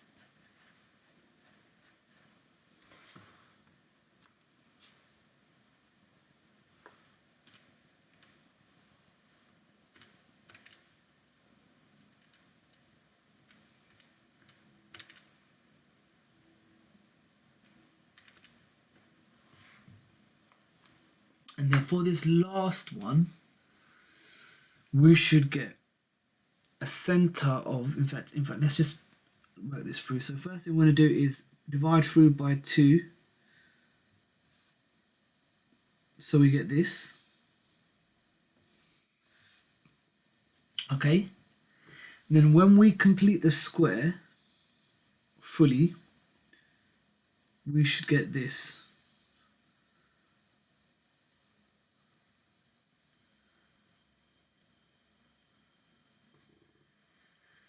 And therefore our center is going to be 1/4 and minus 2. Radius is root 33 over 4. Or if you put square root 33 over 16 over the whole fraction, that's also fine as well. Okay, also fine as well. Okay, so you can start seeing other principles, right? We understand that how to find the center from an equation. We must make sure the equation is in the correct format. The correct format being this format here: x minus a squared plus y minus b squared equals r squared. Before we can find a center and radius. And radius is obviously we have to square root whatever our equation equals to get that value for the radius. Right? Really common mistake in an exam is people will forget to square root it. So for example, question 1 here, they'll write the radius as 25 rather than 5 as it should be. Okay, so just remember always to put that square root at the end. Okay, so we've gone from the equation to find the center and the radius. Here's now a table of various circles which have centers and radius, radii, you can see on the screen here. I'm going to give you about 30 seconds to go through and create 4 equations to describe those circles. Okay, so about 30 seconds to go through and create 4 equations just to describe those circles. So we're fluent going both ways, from an equation to the properties of a circle, and also from the properties of a circle to the equation as well.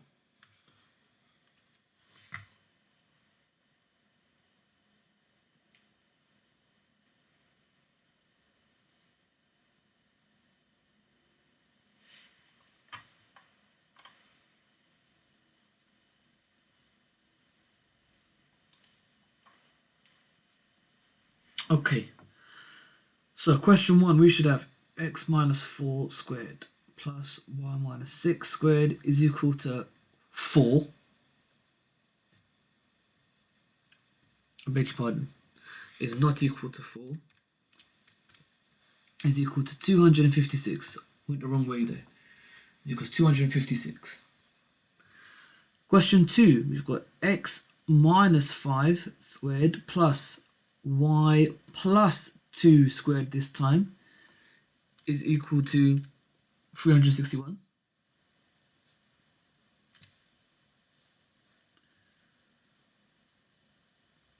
Then here we've got x plus 6 squared plus y plus 3 squared is equal to 324.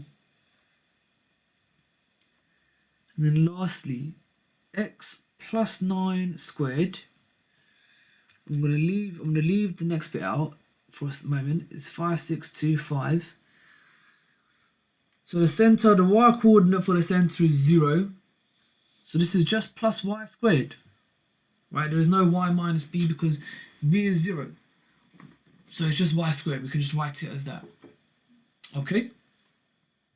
So let's now have a look at this question here. So here now we've got the diameter. Again, whenever you've got a question like this, always sketch it out. Let's draw a quick sketch here. So I've got a point A at 3, 3, 4, that can go there, 9, 12, A and B. So this is the diameter. Well, so okay, and it doesn't matter how accurate you are, right? It doesn't matter how accurate you are. But we've got A and B here. We know, right? We know that the halfway along this is going to be the center of the circle, and the distance from halfway either way is going to be the radius. So this is now going very back right to the beginning where we started off with to work out the midpoint to start off with. The centre of the circle is going to be 3 plus 9 divided by 2, and then 4 plus 12 also divided by 2. So the centre of our circle is going to be 6, 8. Right? 6, 8. So now we've got the centre of the circle, now we need to work out the length of our radius. And this is again going back to what we started off with, length between 2 points. So we've got r squared is equal to delta x squared plus delta y squared. Make sure you're using the correct point. Okay, so be really careful of working out the diameter by mistake here, and not necessarily working out the radius. So this is going to be, the change in x is going to be 3 squared plus change in y is 4 squared. So this is, again, we had a similar 3, 4, 5 triangle. This is going to be 9 plus 16, which is 25. So r squared is equal to 25. So now we can use this along with the coordinate we've already worked out to make our equation. X minus 6 squared plus y minus 8 squared equal to 25. We've got our equation there. Okay, so have a go at working out. We'll leave that one on the left hand side there, and then have a go at working out this one on the right hand side, and I'll put up the answers to that in just a moment as well.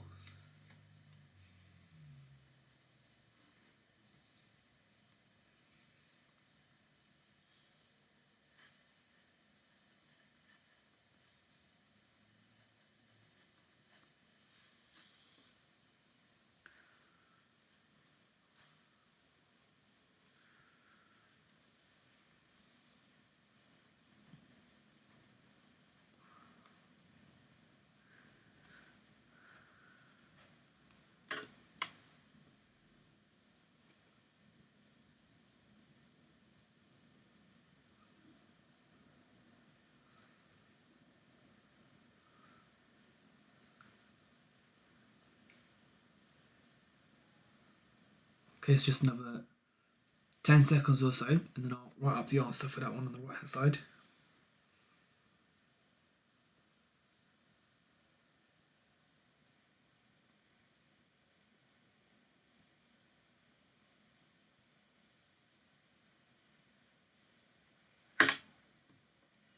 Okay, so the right hand side, very similar. In fact, it's exactly the same way as to how we did it on the left hand side. We're going to change the coordinates slightly. But we should have centre of 5, 5. We work out our radius squared rather, to be 25. So our equation is going to be x minus 5 squared plus y minus 5 squared is equal to 25. Okay, so we've got our equation again there. Okay, so here now we're starting to add in another layer of difficulty. Again, let's make sure let's draw it out so we can visualize this. We've got our axes here. It tells me I've got a circle of center minus 2, 4 somewhere up here, and it touches the x-axis. This is really crucial. The idea that it touches rather than goes through the x-axis means that if this is my circle, let's try and draw that again, shall we? So I've got a circle that looks like this. I know the distance from here to here, or whatever this is, the distance from here to here is going to be my radius. Right, is going to be my radius. So I can now work out, the reason the last questions were quite straightforward in terms of working out the radius was we had 2 points and we work out the length between them. We don't have 2 points here, we're given one, but then we can work out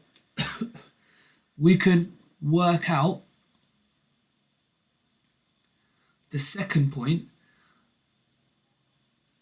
by understanding that this coordinate where it touches the x-axis is going to be -2, 0. Okay? -2, 0. So now we can go through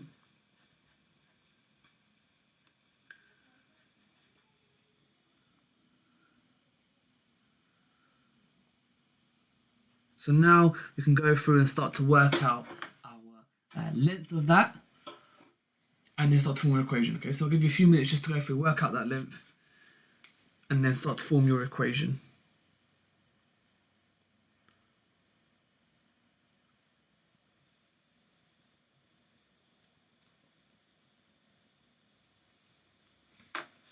So we understand that our equation is going to look something like x plus 2 squared plus y minus 4 squared. We can work that out already from what's given in the question. And then we're just trying to work out what our radius is going to be here. And in fact, we don't even have to do Pythagoras here to work out the radius. We know that this is a length 4. So in fact, this is going to be 16 here. Okay, but drawing out the diagram makes it much easier to see that. Okay, drawing out the diagram makes it much easier to see that. So that's why I definitely recommend drawing it out. Okay. So once you've had a go at that one, then there's another question on the right hand side there for you. So very similar. So I'll give you just a couple moments to go through and have a go at that one.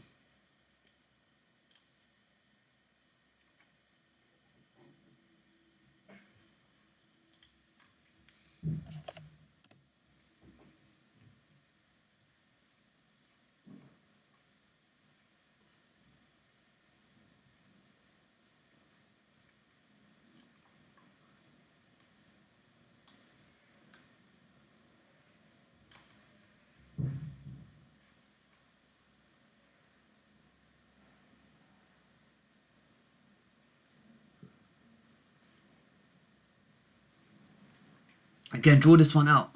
Let's start by drawing this one out.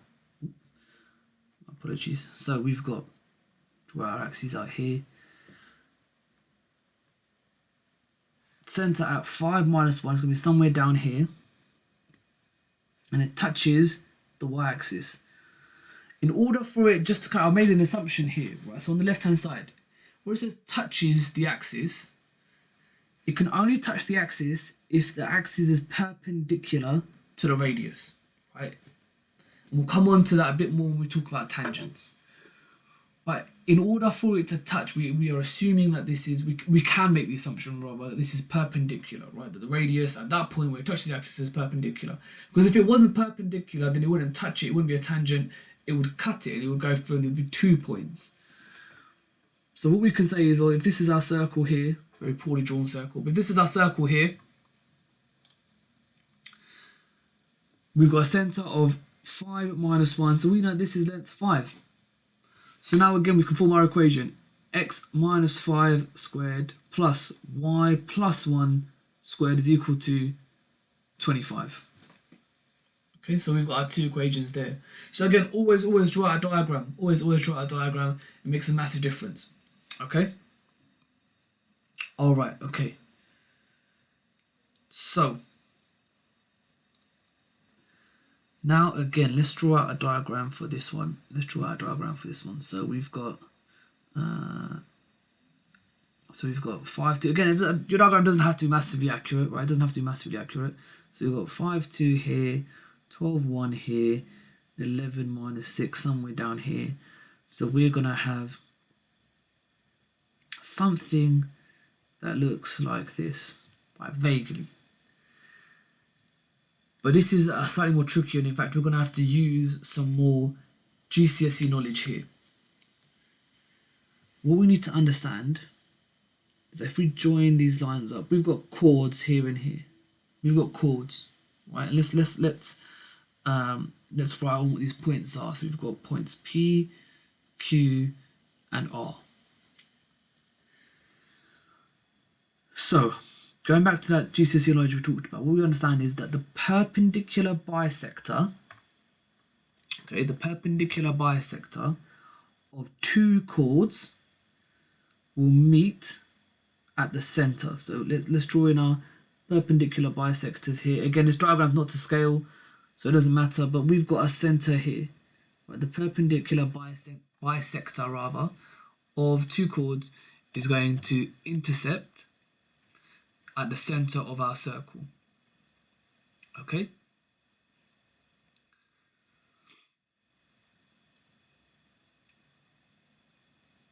So, what we want to do first is find, this is going back now, tying in a lot of what we've done already. So what we want to do first is look at finding the midpoints of PQ and the midpoints of QR. Okay, so let's do midpoint of PQ is going to equal midpoint of PQ is going to equal 17 over 2 plus, comma 3 over 2. And then for QR, so midpoint of QR is going to equal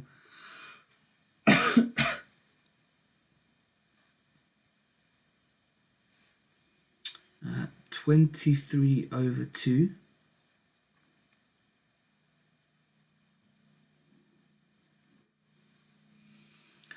and then we've got minus 5 over 2. Okay? So now what we want to do is let's find gradient of PQ. If we find the gradient of PQ, then we can find, let's just make it really clear. I've drawn these a bit close together. Let's change colour. So we want to find the gradient of PQ. If we can find the gradient of PQ, then we can find the gradient of this perpendicular bisector of PQ as well. So gradient of PQ is going to be 1 minus 2 over 12 minus 5, which is minus 1 over 7. Therefore, the gradient of this green line, let's call this green line L1. So the gradient of M of L1 is going to be negative reciprocal, which is 7. Okay, there's a lot of parts to this question, so I'm going to try and emphasize this as much as possible. We've got, so far what we've done is work out the midpoint of PQ here, the gradient of PQ here, and therefore the gradient of the perpendicular bisector of PQ here. So what we want to do now is work out the equation of the perpendicular bisector of PQ. So what we want to do is work out the equation of L1. So we're going to go back to our y minus y1 x minus x1 equation. So we've got y minus 3 over 2 is equal to 7 x minus 17 over 2. So we multiply this out and we're going to get y minus 3 over 2 is equal to 7x minus 119 over 2. And then we simplify this, tidy this up. We're going to end up with y is equal to 7x minus 58. Okay? Y is equal to 7x minus 58. We want to then do a similar thing for QR. So let's call this line here, this second perpendicular bisector, L2. So for L2, again, we've got a midpoint, right? We've got a coordinate that we can use. Now, the gradient of L2 is perpendicular to L1. Therefore, the gradient of L2 must be the same as the gradient of PQ. So we don't need to work out the gradient of L2. We already got it. We can say L2 is equal to minus 1 over 7. Right? Because PQ and L2 must be parallel. PQ and L2 must be parallel. So now again we do the same steps. Y plus 5 over 2 is equal to minus 1/7 x minus 23 over 2. And then we tidy it up. So we get y plus 5 over 2 is equal to minus 1/7 x plus 23 over 14. So we get y is equal to minus 1/7 x minus 6 over 7. There's some horrible numbers here. Horrible numbers here, okay? But we're almost there. We are almost there, okay? So now what we want to do is, just like we've done previously, we want to solve these equations simultaneously. This is one of the hardest questions that you'll come across when dealing with circles. This is one of the hardest questions you'll come across when dealing with circles. So let's put these two things equal to each other. So we get 7x minus 58 is equal to minus 1/7 x minus 6 over 7. First thing I'm going to do is get rid of this denominator. So we get 49x minus 406 is equal to minus x minus 6. Then tidy it up. So we get 50x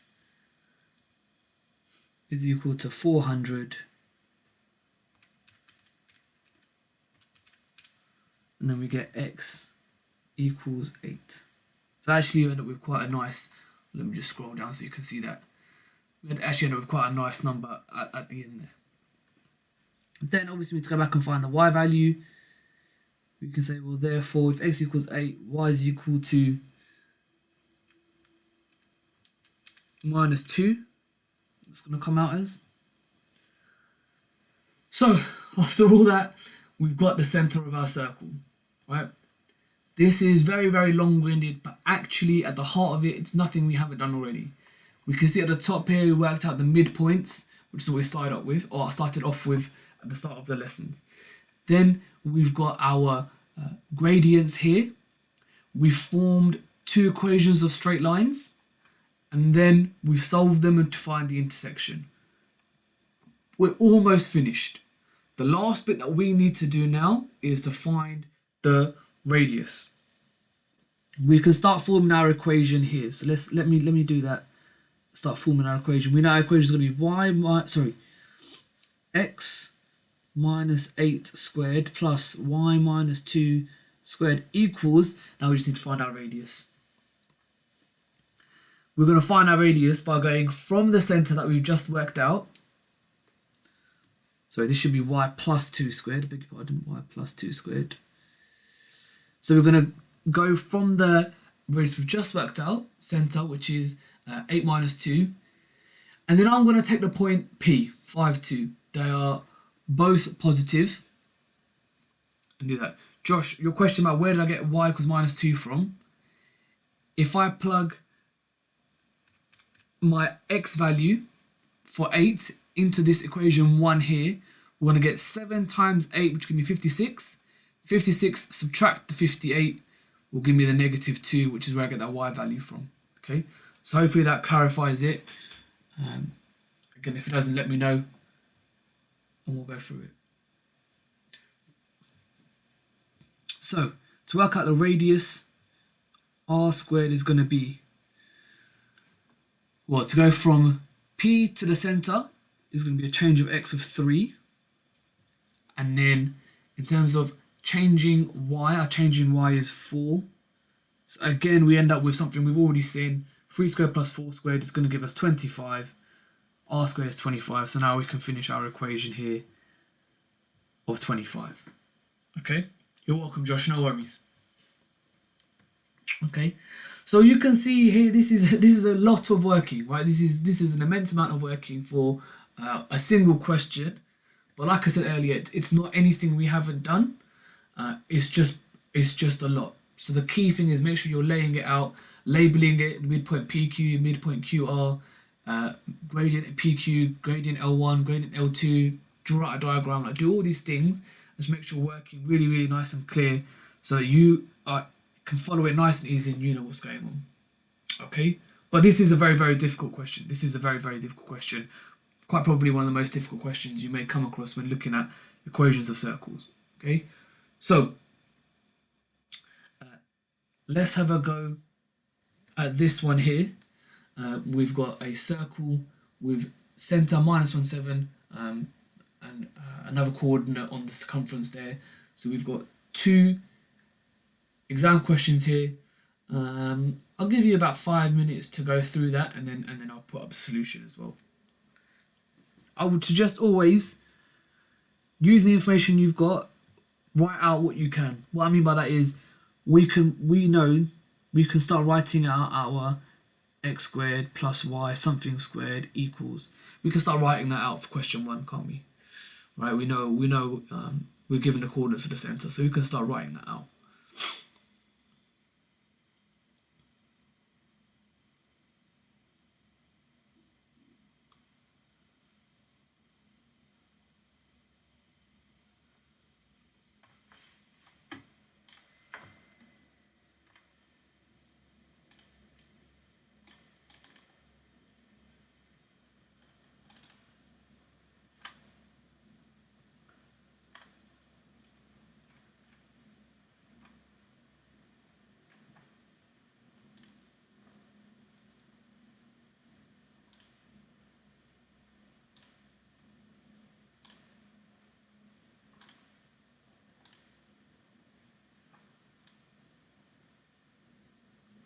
And so we've got these two exam questions, and then we've got just tangents and normals to cover, and then we are finished for the day.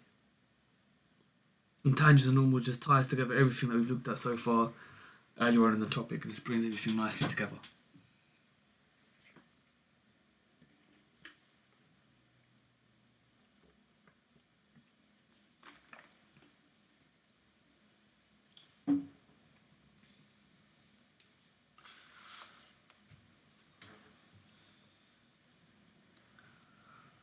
I'm just going to start writing up question 1 here to get the radius. So we should get r squared is equal to 1 squared plus 7 squared, changing x squared plus changing y squared, which is going to be 50. So our answer should be x plus 1 squared, y minus 7 squared equals 50 for question 1 there.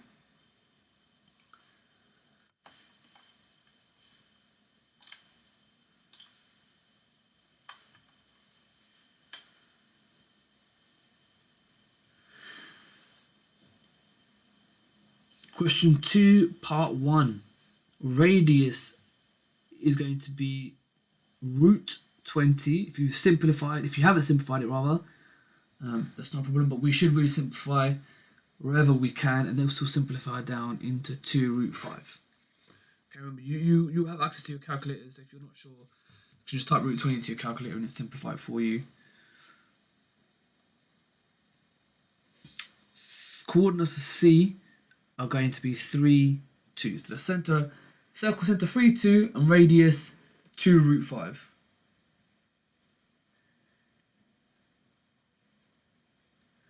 Part 2, find the coordinates of the intersections of the circle with the x and y axes. So remember, if I've got, again, if you draw this diagram out, and then we know our center is going to be 3, 2, somewhere here. We've got a circle, something like this. So at these points, we've got potentially up to 4 points here. At these points, at the x-intercepts, think about what your y value is going to be, and similarly at your y-intercepts, think about what your x value is going to be.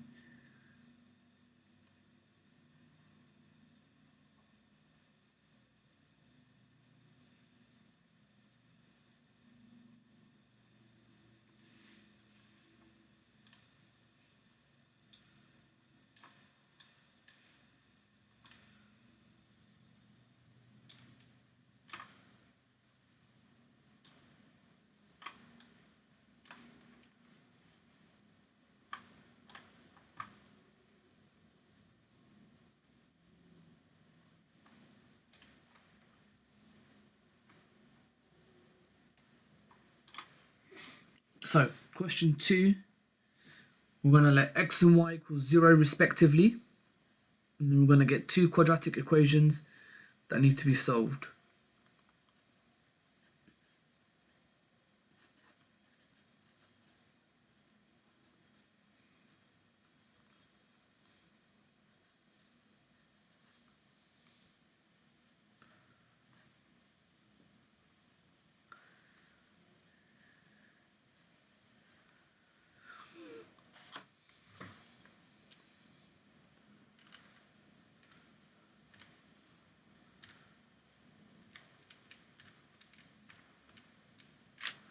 So for the y-intercepts, the values I have is 2 plus or minus root 11. Okay, so just plug those into your cat. Once you've got your quadratic formed, once you've formed your quadratic equation by setting x equal to 0, plug it into your calculator and solve it if you can. Otherwise, use the quadratic formula and solve it from there. Similarly then, for x, when y is equal to 0,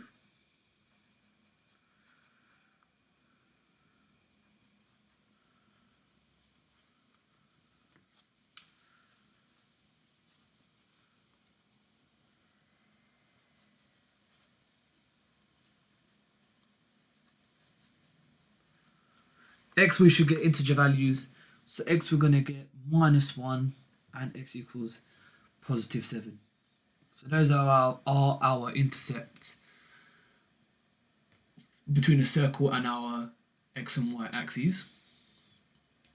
And then lastly, it says show that the points 1, 6 and 7, 4 lie on the circle. Well, that's very straightforward. All you're going to do is take the x coordinates from each of those, plug them into your equation, and show that the x and y values come out as 6 and 4 respectively. Okay, so you just take the x values, plug them in, and then show that you get those y values respectively.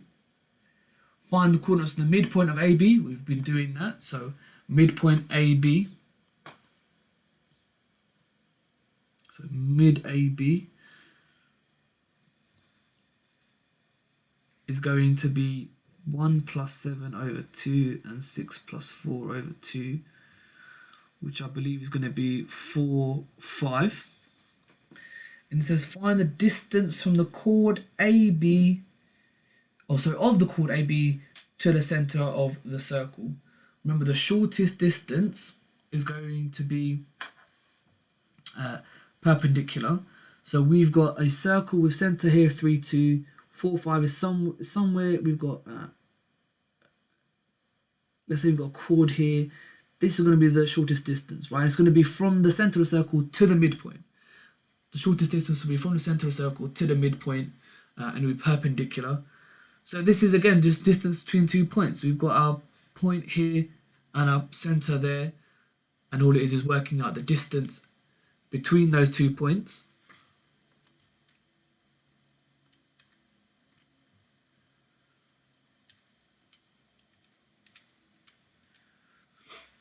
And actually our answer should come out as square root 10.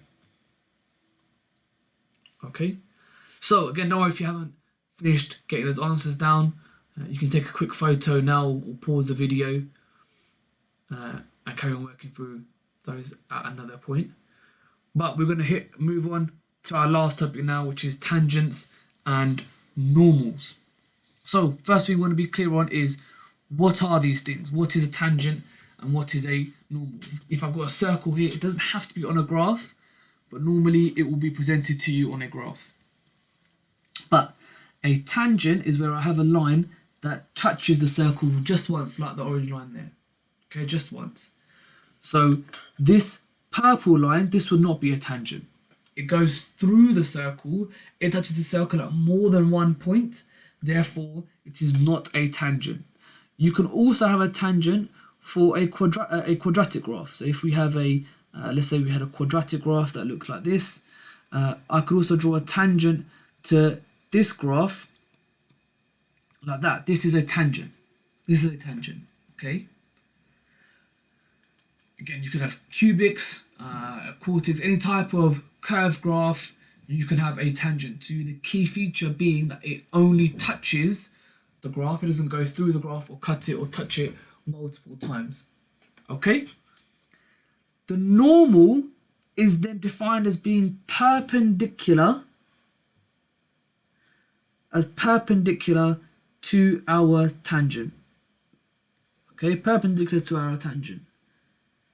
So we've got the purple lines there being normals and the orange lines there being tangents. Okay, so this is really key understanding of what this definition is, and again linking back to parallel and perpendicular lines that we discussed earlier. Tangents and normals will have perpendicular gradients to each other. They'll have negative reciprocal gradients to each other. Okay, so let's have a look at some questions. So first off, we have question 1 at the top here. It says, show that this point lies on the circle. Again, very similar to what we did previously.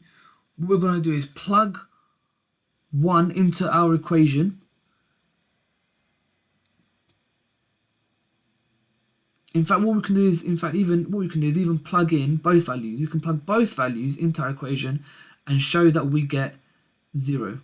So let's do that. Let's substitute both values into our equation, and if we end up with 0, then we know that this has worked. So this is going to be 1 plus 25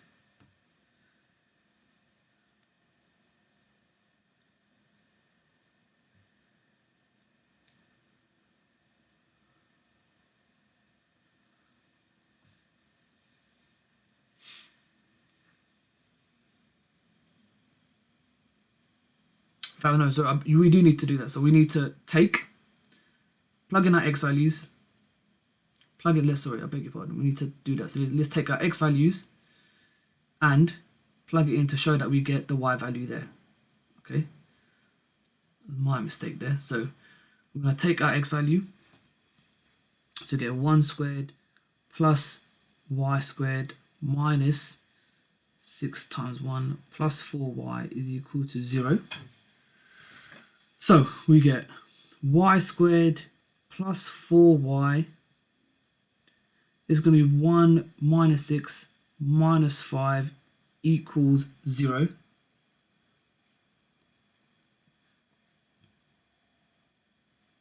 And if we factorize this, we're going to get y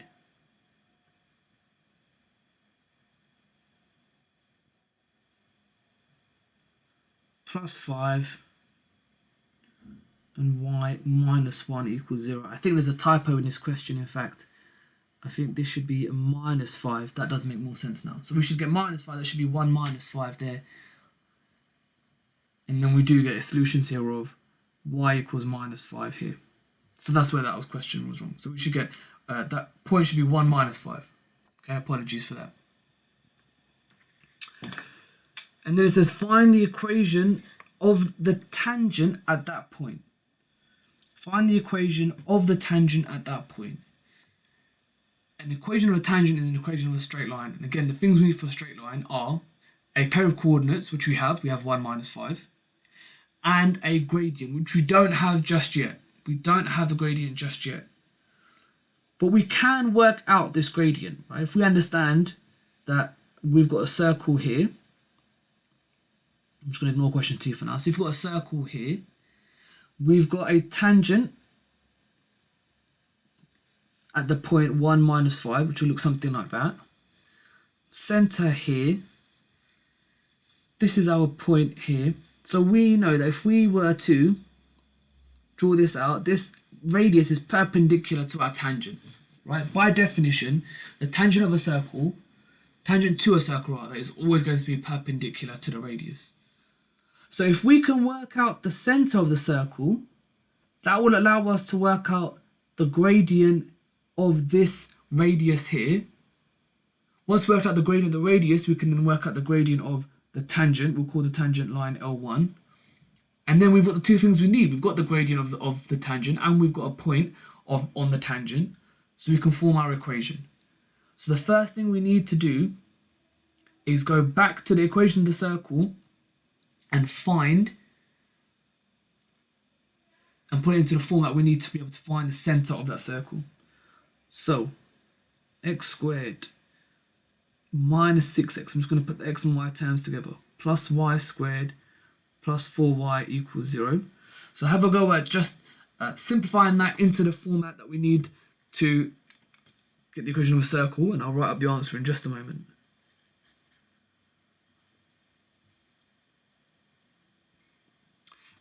Breathe, I've just seen your question. For part A, yes, you can sub the coordinates into the equation as well. Just be aware that the coordinates should be 1 minus 5. There's a typo and that negative on the 5 got missed out. But you are right, you can just sub those coordinates in as well.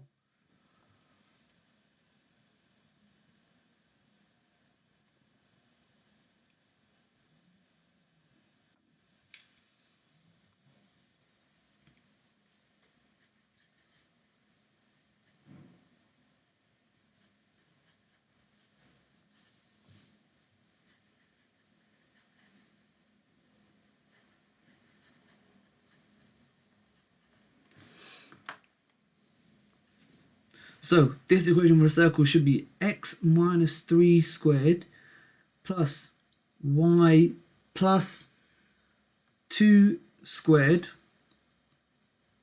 equals 13. So then we've got the center of the circle at 3 minus 2. Then we want to find the radius from the gradient of the radius rather, from the center of the circle here to this point, 1 minus 5 here. So we're going to get m radius is equal to minus 2 plus 5, because you get a double negative there, and then 3 minus 1, which is going to equal 3 over 2. So therefore the gradient of the tangent, which we've called L1, is minus 2/3. So now we've got the gradient, we've got points given to us in the question there. So we can take the gradient and those points and use our formula y minus y1 equals mx minus x1 to create an equation of a straight line. So I'll give you a second to work that out, and then I'll write up the answer there.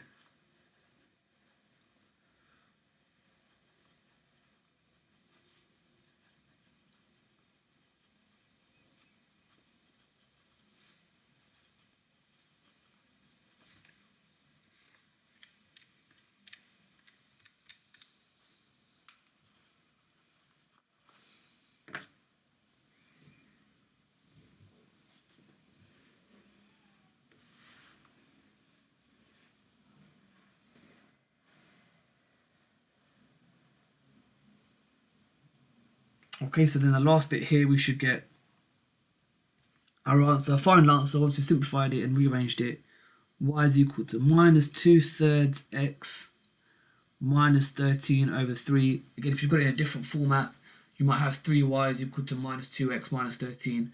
Nothing, absolutely fine. Everything else is absolutely fine with that. No problem with that at all. As long as that simplifies down to the same equation, it's no issue.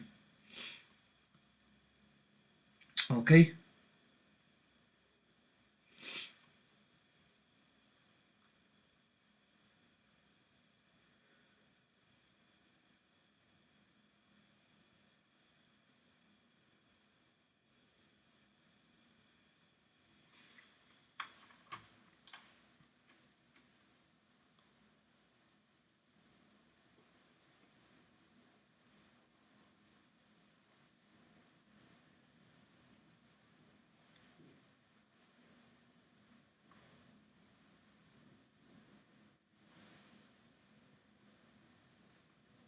All right, so let's have a go at question 2 then. I'll give you a second just to copy that out, and then I'll scroll down. Let's just move this up. So question 2 just there.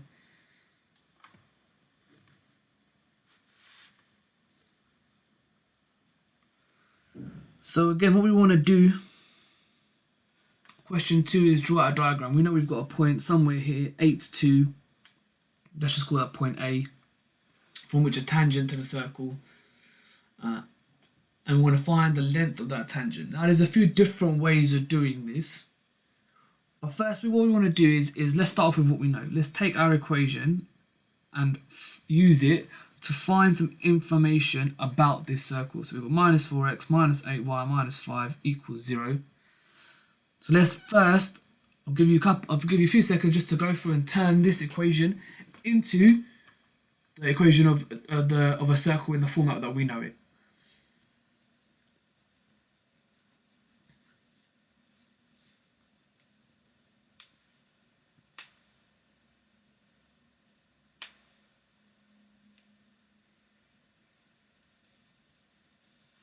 Got about another 10 minutes left, and then we'll call it there. What of persevering, sticking through. This is a very hard topic now that we're going on to.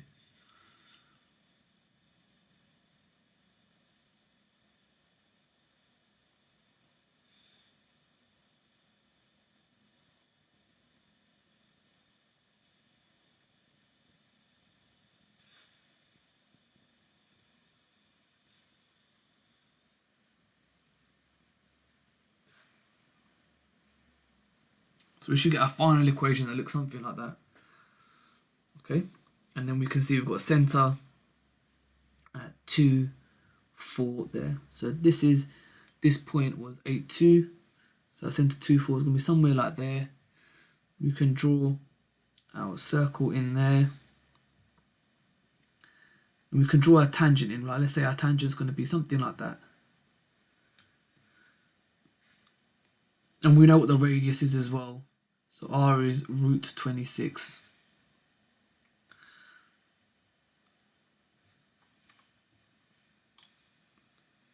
So now, in fact, what we can do is let's join these points up.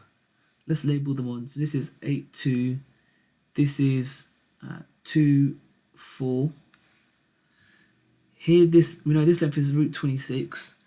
So actually, we can see that here we know that the radius meets the tangent at a right angle. We know the radius meets the tangent at a right angle. We can work out the length from A to the centre there, C, because we're given the coordinates. And then we can actually use Pythagoras again to work out this length. Let's put B in here, length AB there. So let's go through, work out length AC. You know, AC squared is going to be changing x squared plus changing y squared. And then using what we get here, along with what we've worked out for the radius, we can then work out AB.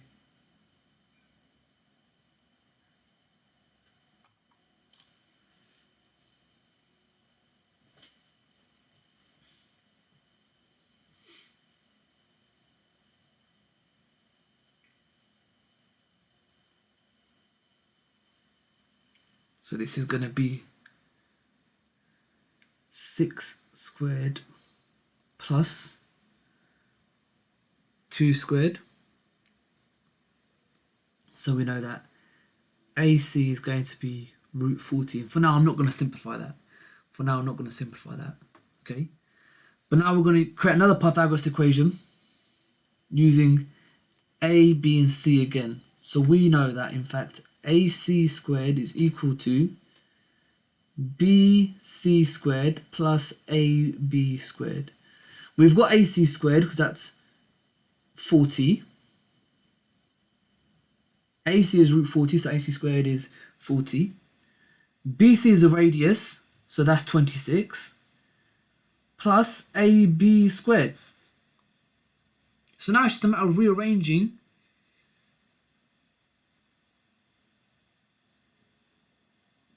I beg your pardon, Josh. You are right. My mistake. That should be 25. Thank you for that. Good spot. Really good spot.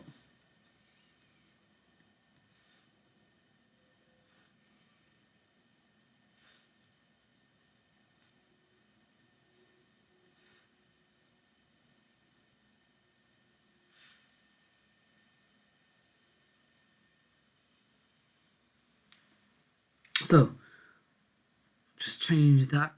So we should get 40 plus 20, sorry, 40 equals 25 plus AB squared. Then just rearranging to find AB, we should get AB is equal to root 15. So the length, going back to the question, find the length of our tangent. The tangent from that point to the circle is root 15 there. Okay? So 2 tricky questions there. But the diagram is the key bit. Make sure you get that diagram drawn out so you can really see it.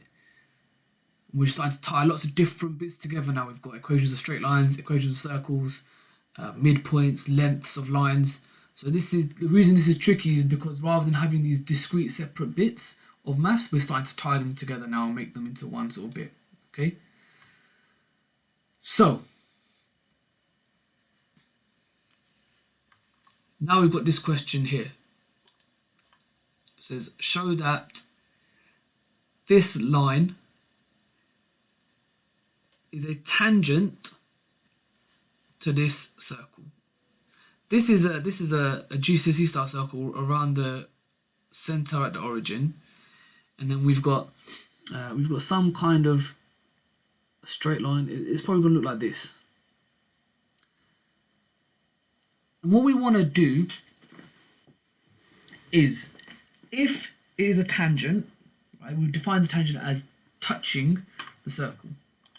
Now this is where we're going to tie back into some of the stuff we looked at last week, and specifically looking at discriminant. Because if it's touching a circle, that means if we solve this, there is only one solution. And then we remember what we said last week, we see number of solutions or number of roots, we should be thinking discriminant, and this is exactly what this is. So the first thing we want to do is substitute and solve these simultaneously. So we should get x squared plus 7x plus 10 all in brackets squared equals 2. And let's go ahead and expand these brackets.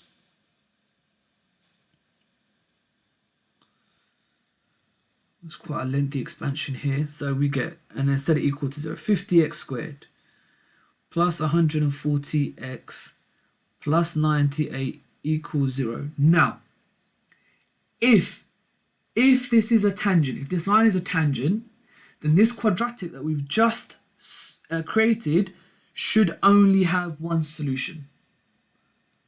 And the way we prove that is, like we said, by using the discriminant from last week, right? B squared minus 4ac.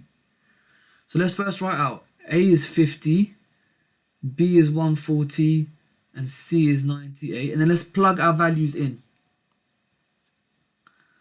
So we are going to get 140, some large numbers here, 140 squared minus 4 times 50 times 98.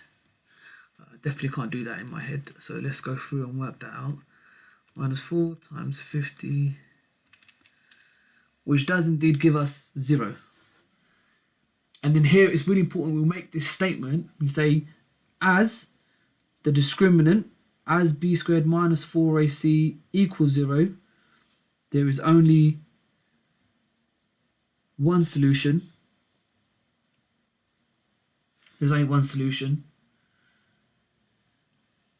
Therefore, y is equal to 7x plus 10 is a tangent, as it only touches once. And that's the key bit there, right? Is understanding how the discriminant links in. So now again, we're tying lots of different, let me just scroll up so you can see that, as it only touches once. We're tying lots of different bits of the learning together, from going back to last week as well, okay? So once you've done that, have a go at doing the same thing for the right-hand side there, the question on the right-hand side there.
So we'll just finish this question and then we'll go on to, we've got a couple of exam questions that we'll go on to, and then we'll call it a day there. So I'll start writing up this solution to the question on the right hand side. If you're still working, don't worry.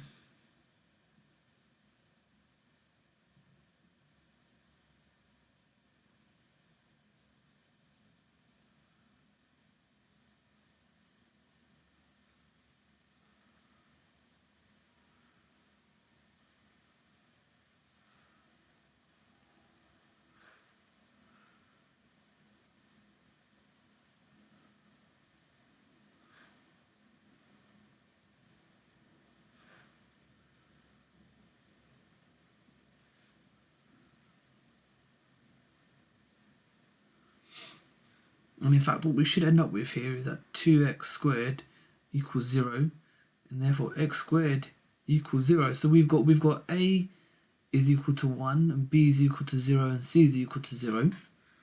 Well, if we plug all of these a, b, c into our discriminant, b squared is 0, and minus 4ac will also become 0 because c is 0. So therefore, again, we get that b squared minus 4ac is indeed equal to 0. And therefore, again, there's only one solution. And therefore, that line y is equal to minus x plus 5 is a tangent to that circle. Okay, so it's exactly the same concept, exactly the same idea as you're going through, okay? So just tying that bit into the discriminant that we looked at last week. Okay, so last bit. Let's have a go at these two exam questions here. These really nicely recap quite a lot of the learning that we've looked at today. So I'll let you attempt those, start attempting them by yourself, and then I will start writing up the solutions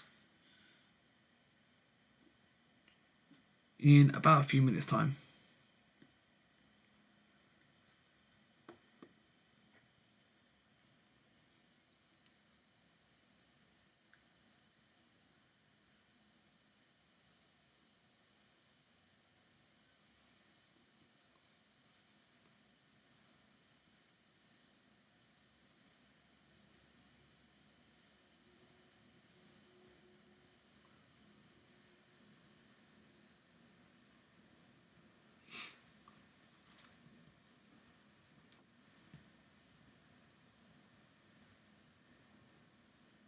And this is the last bit. So we've got these two exam questions.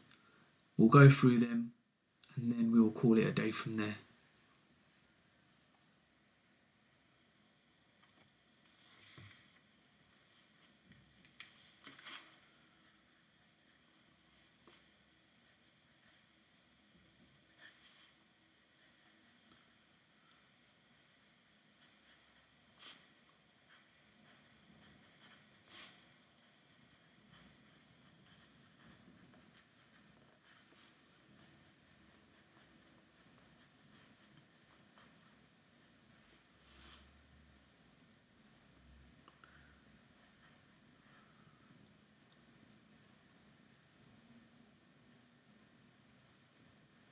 So I'm just going to write the answer for question 1. This is not the work solution, but question 1 we should get that the centre is 1 minus 5 and the radius is root 45, which we can simplify down into 3 root 5.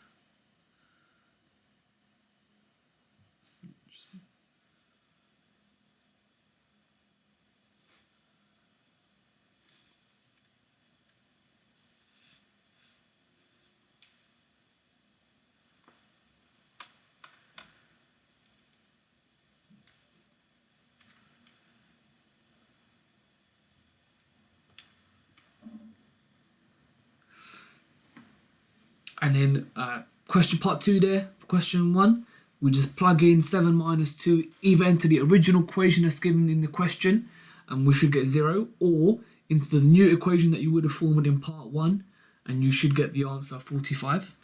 But that is your verification method there.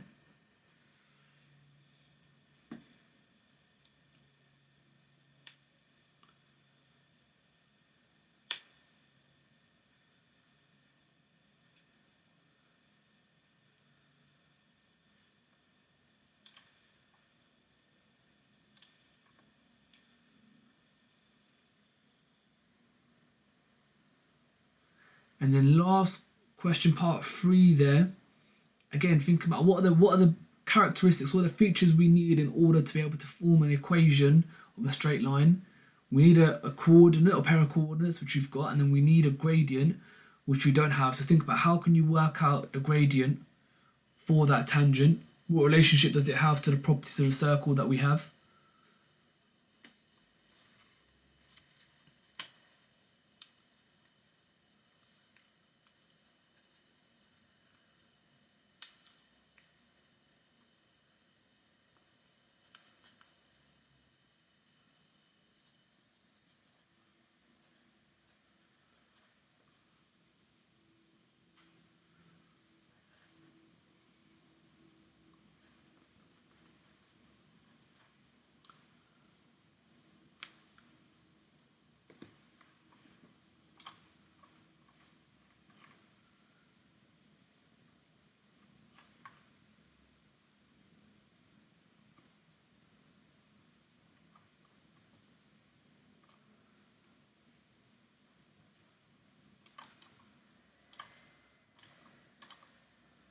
And I'll put up the answers in just one moment.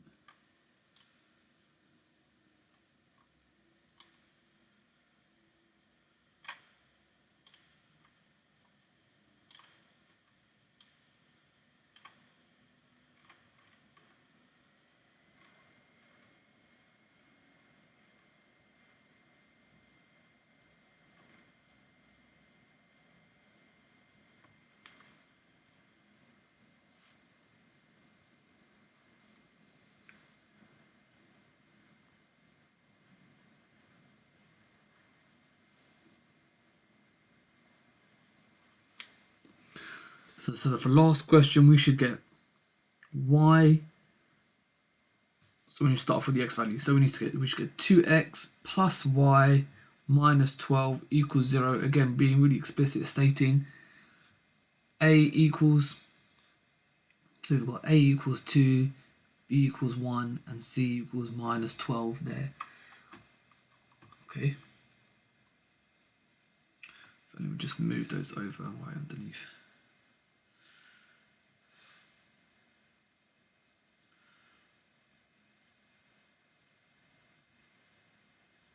So we've got our values there. Okay.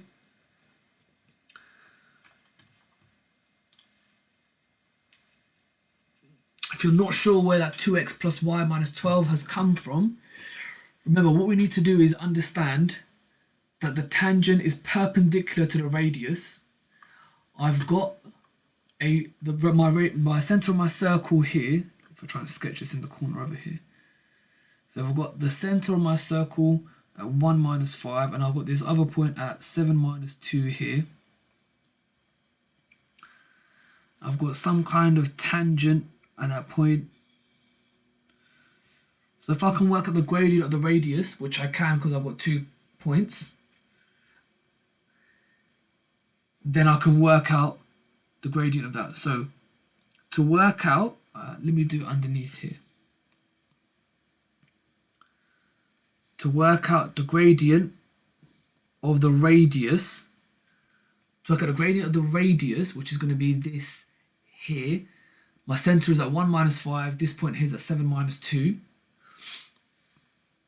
So our change in y is minus 2 plus 5, because we've got double negative, over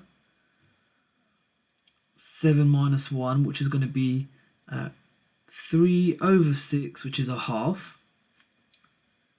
So that's the gradient of my radius, and my gradient of my tangent is going to be perpendicular to that. So I can say, well, therefore, m gradient of my tangent, m tangent, is minus 2. From that point then, I'm using that equation, y minus y1 is equal to m, x minus x1. I've got my gradient here, I've got my point from the question there, and then I'm substituting those in.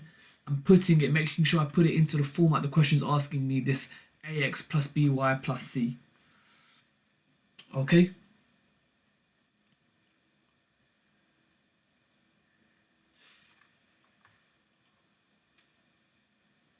And then So hopefully, Breathe, that clears it up. Again, if you're not sure about any particular steps, let me know which step you want me to go over. Second question, I'll put up the answers to those in just a moment as well.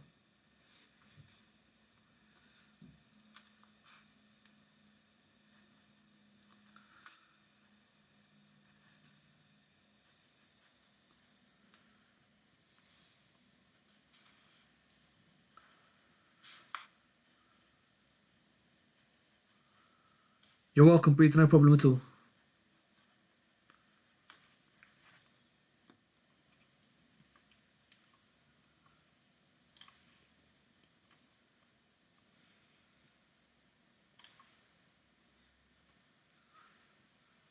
So, part A for question 2, we should have x minus 2 squared plus y plus 1 squared is equal to 20. So x minus 2 squared plus y plus 1 squared, we can get and form that already because we're given the centre in the question. This 20, the radius, comes from the distance between this point here and this point here. And finding those two separate distances. Okay, so that's where I get that 20 from. And then part B there, find an equation to the tangent is exactly the same as part 3 earlier. Right, I can find the gradient of my radius, use that to find the gradient of my tangent. I'm given a coordinate, so I can then go through and find a line there. We've been going for quite a while, so what I'm going to do is I'm just going to give you the answer to that one, which should be x minus 2y minus 14 is equal to 0. And then if you haven't got onto that yet, don't worry, take a picture and you can go through in your own time. But if you're unsure, look at what you did for part 3 in the previous question, and it's very, very similar to that. Okay, very, very similar to that question. Okay. Well done, everyone. Today it's been a long one today. Well done for persevering, sticking through it. We'll be back same time next week, 11 a.m. next week, Wednesday, with topic 3. As always, tell your friends about us. Make sure you follow us on Twitter, on Facebook, and we will see you soon. Take care, everyone.